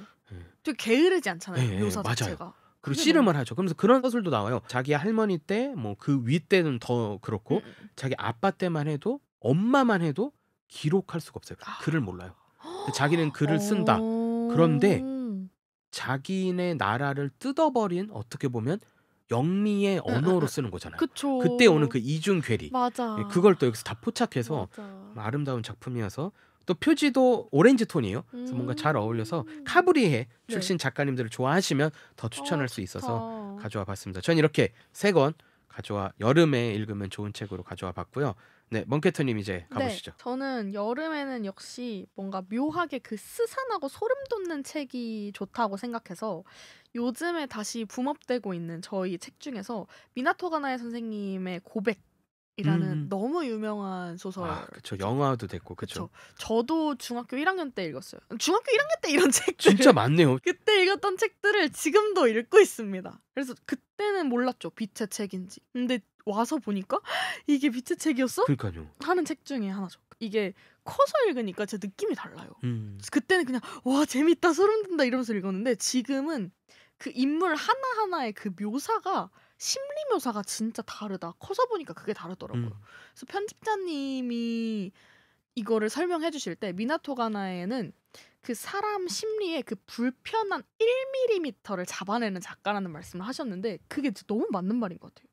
사람이 살아가면서 느낄 수 있는 그 조그만한 심리를 너무 잘 포착해서 그걸 묘사를 하는데 되게 고백은 또 많은 독자분들이 말씀하시는 것 중에 하나지만 고백이 데뷔작인데 아직까지 고백을 넘어서는 미나토 가나의 작품을 못 만났다는 게 너무 아쉽다라는 말씀을 많이들 하시거든요. 최고작을 데뷔작으로 쓰셨구나. 그쵸.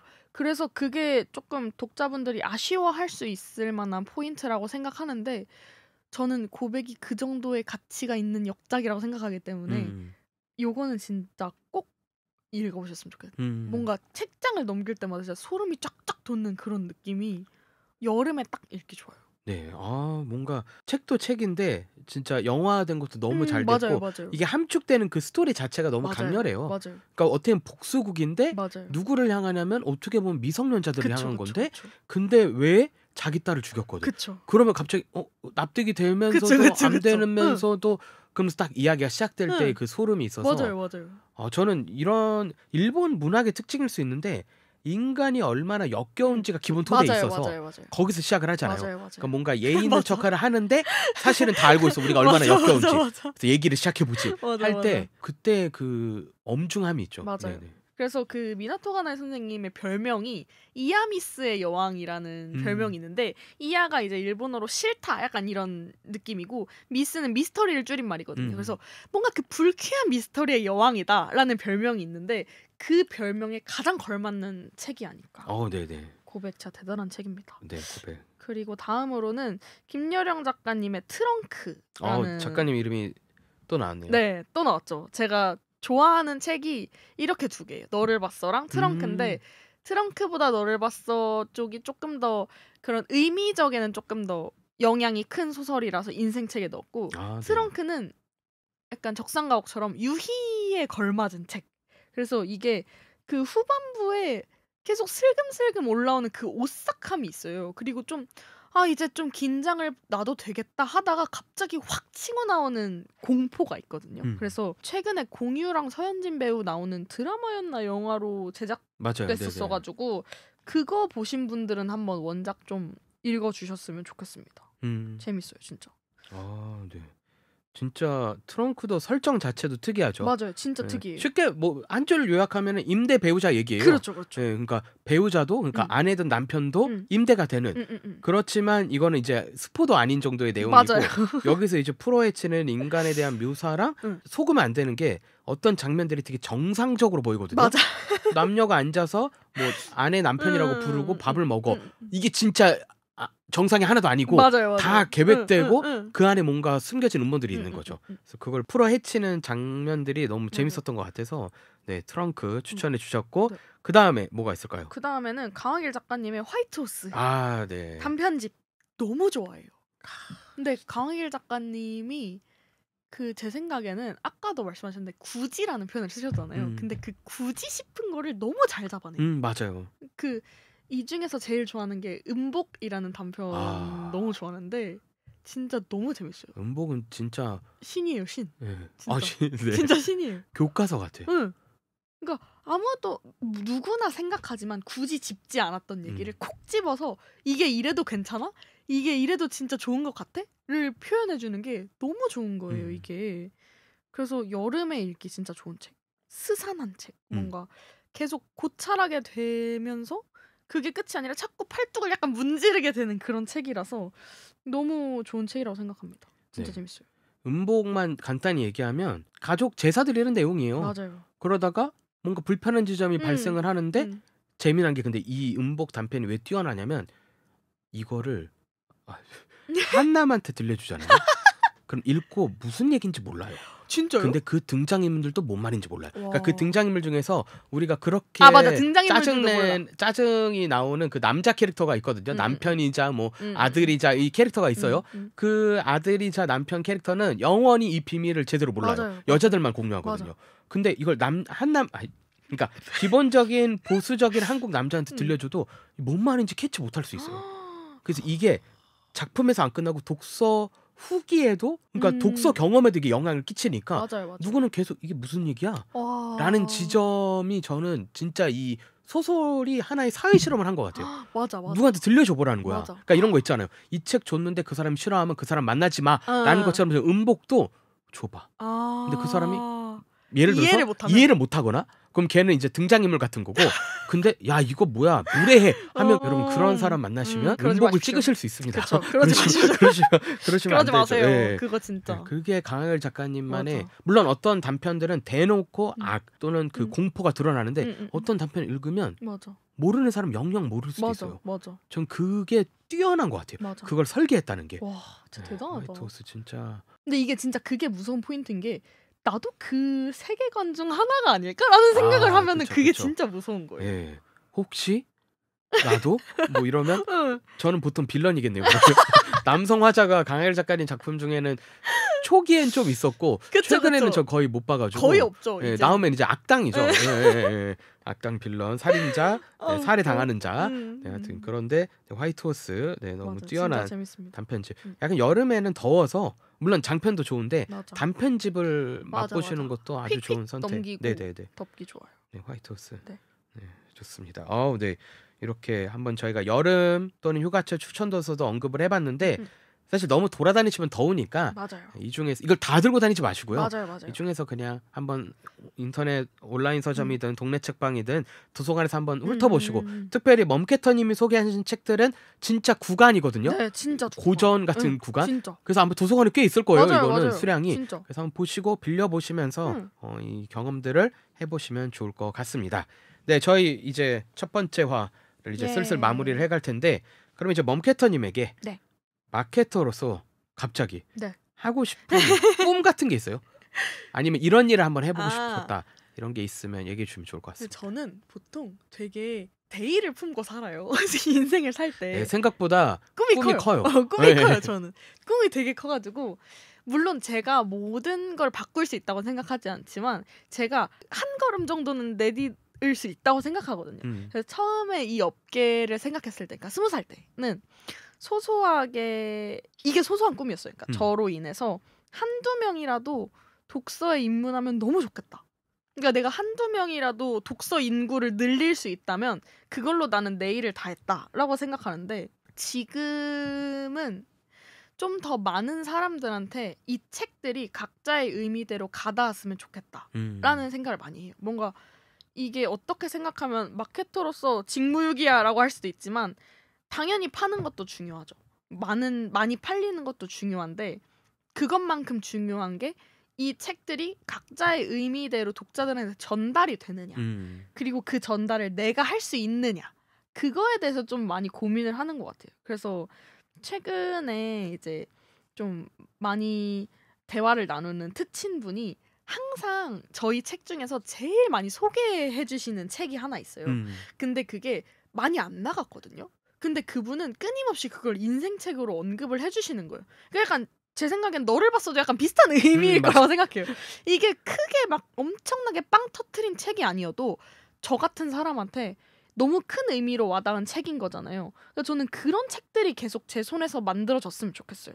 누군가한테 이게 너무 의미 있는 책으로 가닿으면은 그거는 그 책으로서 임무를 다했다. 저도 마케터로서 임무를 다했다라고 생각하고 파는 것도 당연히 잘 팔면 좋죠. 여러분이 많이 사주시면 너무 좋죠.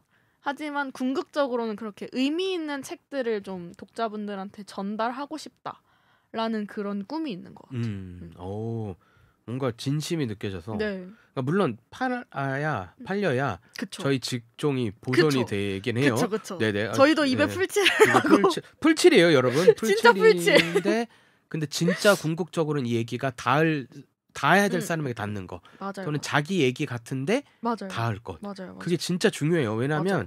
뭐 조심스러울 수는 있지만 책을 진짜 많이 읽는 게 중요한 게 아니라 맞아요. 저도 생각해 보면 제일 폭풍우 같은 시절에 한두 권들이 가이드가 돼서 맞아요. 그걸로 견뎠거든요. 맞아요. 나만 이상한 게 아니었네. 맞아. 나만 생각이 이렇게 많은 게 아니었네. 파스칼 팡세 뭐 이런 식으로 한 권씩 이렇게 맞아, 그런 맞아. 것들이 도움이 물론 유의로서의 독서 당연히 좋은데 가끔씩은 저도 그래요. 이게 그냥 누군가 들어서 만약 이 팟캐스트를 누가 듣고 초대박이 돼서 맞아. 책이 많이 팔려도 기쁘겠죠. 근데 진짜 기쁜 건 이거 누가 듣고 살 이유를 하나 찾은 것 같다. 맞아요. 나 죽으려고 했는데 또는 나 진짜 슬펐는데 얘기한 책 중에 하나가 꽂혀서 맞아요. 그거 읽고 싶어서 도서관 근데 더운데 어쨌든 뭐 어찌해서 그 책 읽는 그 기간 동안은 행복했다면 맞아. 네, 다 내 역할을 한 게 아닐까라는 생각이 맞아요. 들어서 네, 깊은 공감이 됩니다. 네. 그리고 뭔가 그러면서 그렇게 진심을 다해서 하다 보면 이 판이 언젠가 커지는 날이 오지 않을까? 그러니까 진짜 궁극적으로는 그걸 바라는 거죠. 이 업계의 부흥을 바라는 거죠. 그렇죠. 그래서 제가 이런 큰 대의를 품고 온 거예요. 이런 대의를 품고. 진짜로? 네, 진짜. 그 정도로 큰 대의를 품고. 제가 그 양손을 잡고 이렇게 똑바로 앉았어요. 그 약간 차기 문제. 진짜 그 정도의 큰 의미를 품고 온 거예요. 처음에 들어올 때는. 네네. 그래서 물론 내가 뭔가 큰 일을 할 수 있다고 생각하진 않지만 이런 사람들이 하나 둘씩 모이다 보면 분명히 이게 커질 텐데 그래서 이 업계에 저처럼 대의를 품은 사람들이 많이 입문하는 것도 제가 도울 수 있다면 너무 돕고 싶다는 마음이 커서 그래서 주변에서 저한테 이런저런 거를 요청을 하시면 전 다 드려요 진짜. 자소서도 드리고 포폴도 드리고 야. 진짜 저 진짜 아낌없이 주는 돈 나무 주고 마냥 팔아도 되는데. 저 진짜 다 드려요. 근데 그거 자체가 일단 뭔가 그 사람들이랑 경쟁할 수 있는 위치가 아니잖아요. 지금은 그분들은 더 간절하신 분들이고 하다 보니까 그래서 그분들한테 도움이 될 수 있다면 제가 도움을 드리는 게 제가 인생을 살아가는 데 있어서 제 재미 중에 하나기도 하고 제가 의미 있는 삶을 산다라고 생각했을 때 그게 또 도움이 되기도 하고 해서 뭔가 저 대학생 때는 그런 말을 듣는 게 진짜 싫었거든요. 약간 이 직종이 돈이 많이 안 된다는데 진짜 괜찮겠어 하는데 전 애초에 돈을 벌 거였으면 국문과에 안 갔겠죠. 아무래도 또 제가 막 이런저런 강연을 엄청 많이 다녔어요. 대학생 때 고등학교 가서 강연하는 걸 많이 했거든요. 학과 강연 같은 거. 근데 그때도 갈 때마다 하는 얘기가 돈 벌 생각을 하면 국문과로 오면 안 된다. 누가 정신 나가서 어떤 정신 나간 사람이 근데 좋다. 왜냐면 저 환상이 자칫 있어서 있으면 안 되거든요. 출판사 오면 안 돼요. 안 돼요. 여러분 안 돼요. 출판사에 돈 벌러 오시면 안 돼요. 그걸 감안하고 오는 거예요. 지금 일하시는 분들은 왜냐면 사기치는 출판사가 있어요. 사재기하고 진짜 맞아. 순위 조작하고 있어요. 진짜. 있죠. 근데 그러려면 오지 마세요. 맞아. 그러니까 진짜 저는 솔직히 말하면 모든 분들이 다 겸손하게 말씀을 하시겠지만 어쨌든 책을 사랑하는 마음으로 오신 분들이면 그거 자체로도 사실 대의라고 생각해요. 그래서 그런 마음가짐을 가지고 와야만 우리가 좀 더 진심으로 대할 수 있을 것 같다. 그래서 뭔가 모든 분들이 더 책을 사랑해 주셨으면 좋겠고 이 업계에 더 관심을 가져주셔서 언젠가 이 업계가 좀 더 커지는 날이 온다면 그러면 이제 우리가 지금 문제로 삼는 독서 인구의 감소라던가 뭐 이런 것들이 좀 자연스럽게 해결되는 날이 오지 않을까 하는 그런 큰 꿈을 품고 있습니다. 뭔가 저 이거 지금 대본에 없는데 제가 네. 뭐라고 말할 거냐면 뭐든 시켜주면 하겠다고 말하게 되네요. 네. 저는 그런 저는 좀 다르고 저는 약간 좀 근데 관점이 달랐던 게 저는 처음에 뭐 마케터를 하든 출판사 들어왔을 때 아이고 이건 좀 더 웃길 수 있는데 특정 이야기가 네. 그러니까 그게 책으로 아직 완성이 안 됐어도 네네네. 상관없고 그 서사든 내러티브든 음, 음. 어떤 이야기가 온전한 대우를 받았으면 좋겠다. 아 맞아요. 그것도 예, 맞아요. 이게 돈하고 달라요. 맞아. 물론 맞아. 돈을 많이 쓰면은 보통 도달하긴 하지만 그 이야기가 달라요. 받아야 될 대우를 맞아. 내가 해주고 싶고 맞아. 근데 그게 안 되면 내가 그 이야기를 알아봐주고 싶다. 너무 좋다. 그럼 도서관을 해야 되는. 출판 마케팅 책을 팔아야 되지만 저희 본심은 그게 있죠. 이야기를 그쵸. 외롭게 두고 싶지 않다. 맞아, 그러려면 맞아. 독자분이 필요한 거고. 맞아. 그러니까 멍케터님이 얘기한 거랑 다르지 않죠. 맞아요, 멍케터님은 맞아요. 그런 사람들을 연결하고 찾는 거고 맞아요. 저는 그런 이야기들을 닿을 맞아요. 공간들이 있었으면 그런 좋은 거죠. 창고를 만드는 것도 필요하죠. 옛날엔 더 비관적으로 생각해서 없으면 나 혼자 하겠다. 그러니까 작은 방이어도 아 좋으니 그쵸. 한 3,000권 정도 어떻게든 꽂을 수 있거든요. 그 사이에서 파묻혀서 사는 거죠. 너무 좋죠. 예, 모든 여러분. 출판인들의 꿈일지도. 하지만 이제 그러면 굶어 죽고 그러면 책 안 됩니다. 저는 그러니까 이제. 현실과 타협을 네네. 해야죠. 그래서 저희도. 이제는 더 많은 독자가 하지만 제가 누누이 강조하는 거는 도서관을 사용하셔도 되고 맞아요. 빌려봐도 되고 그냥 맞아요. 전자책도 되고 네, 밀리에서 제발. 공짜로 봐도 네, 돼요. 제발. 돈 내고 계시겠지만 네. 다 돼요. 네. 사셔보셔도 되고 맞아요. 그냥 저는 읽는 사람들이 네. 많아지는 게 맞아요. 사회에 더 맞아요. 믿을 만한 게 생긴다고 믿어서 그냥 거기다가 아무도 회초리질을 안 했으면 좋겠어요. 예. 뭐 돈을 안 주고 읽든지 도서관에 가서 읽든지 음. 뭐 책과 관련된 굿즈는 사고 책은 안 사고 그쵸. 말도 안 돼. 이런 것도 사실 진짜 저는 말도 안 된다 생각하거든요. 네. 그러니까 어떻게든 이 업계에 그리고 이 판에 발을 들이려고 하는 사람들을 에템 저건 진정한 네, 독서가 아유, 아니야 그쵸. 라고 회초리질 하면은 그래서 고이는 거잖아요. 네. 사실 뉴비를 받으려면은 뉴비를 열린 받으려- 마음으로 네. 너네가 책을 빌려놓고 안 읽어 책을 임시 보호만 해 그것도 사실 보호했잖아. 빛과 소금이잖아요. 보호자잖아요. 그러니까 그런 사람들을 좀 너그럽게 봐줄 수 있는 그런 시선이 필요하다. 맞아요. 저도 10번 100번 동의하고 음. 혹시 여러분 주변에 누가 뭐라고 그렇게 한다면 선비짓 한다면 저한테 연락 주세요. 네, 진짜. 제가 싸울게요. 네, 누구 진짜. 찾아내서. 네. 네. 우리 밥그릇이라고. 네, 제가 이길 수 있어요. 제가 말싸움 준비해서 한번 가볼 테니까 네, 정말 누구는 즐겁고 누구는 좀 절실하게 응. 누구는 울면서 응. 책을 읽었으면 응. 좋겠어요. 예, 편하게 누구는 맞아요. 또. 그냥 네. 편하게 그냥 네네. 취미라고 생각하고 네네. 편하게 네. 읽는 그런 분위기가 만들어져야 되지 않나. 네, 그렇습니다. 뭔가 마지막에 문체부 이제 장관 후보로 가면 좋을 것 같은 느낌이 났지만 독서 장려 갑자기 프로그램이 됐지만 독서장려. 저희의 네. 본심이라는 걸 한번 그렇죠, 얘기해 보면서 맞습니다. 네, 한번 마무리를 해볼 텐데 오늘 혹시 마지막 소감 얘기해 주실 게 있을까요? 일단 너무 재밌었고요. 이런 자리에 게스트로 불러주시면 저는 언제든지 올 의향이 있기 때문에 진짜 언제든지 게스트가 안 구해진다 하면 언제든지 연락을 근데 주시면 네. 좋겠습니다. 여러분 지금 이 시점에는 채널이 없어요. 탐독주의 채널이 아직 안 만들어 지금 그 로고도 작업 중이거든요. 근데 진짜 엄청난 믿음을 갖고 그럼요. 나와주셔서 진짜 너무 재밌었고 이런 얘기를 할 수 있는 때가 없어요. 생각보다. 생각보다 여러분 없긴 해요. 출판사에 일하면 오히려 이런 거에 대한 뭔가 그런 가치적인 얘기를 할 시간이 없어요.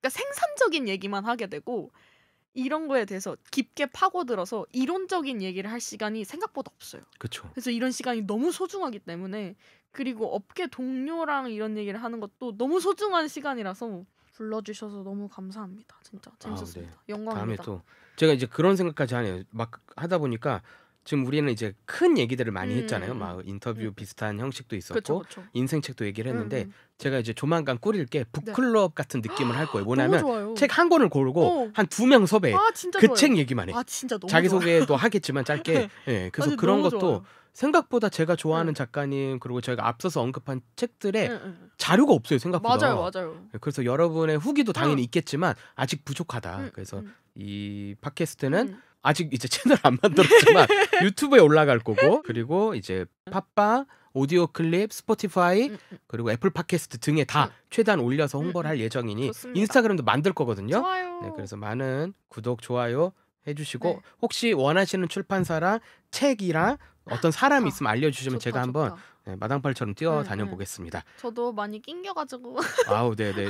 많이 불러주세요. 네, 멈캐토님도 아마 비정기로 계속 나오실 것 네네. 같아서 네, 잘 부탁드리고 네, 저희는 좋습니다. 1화를 이렇게 마치고 예. 또 다른 이야기로 찾아뵙겠습니다. 감사합니다. 감사합니다.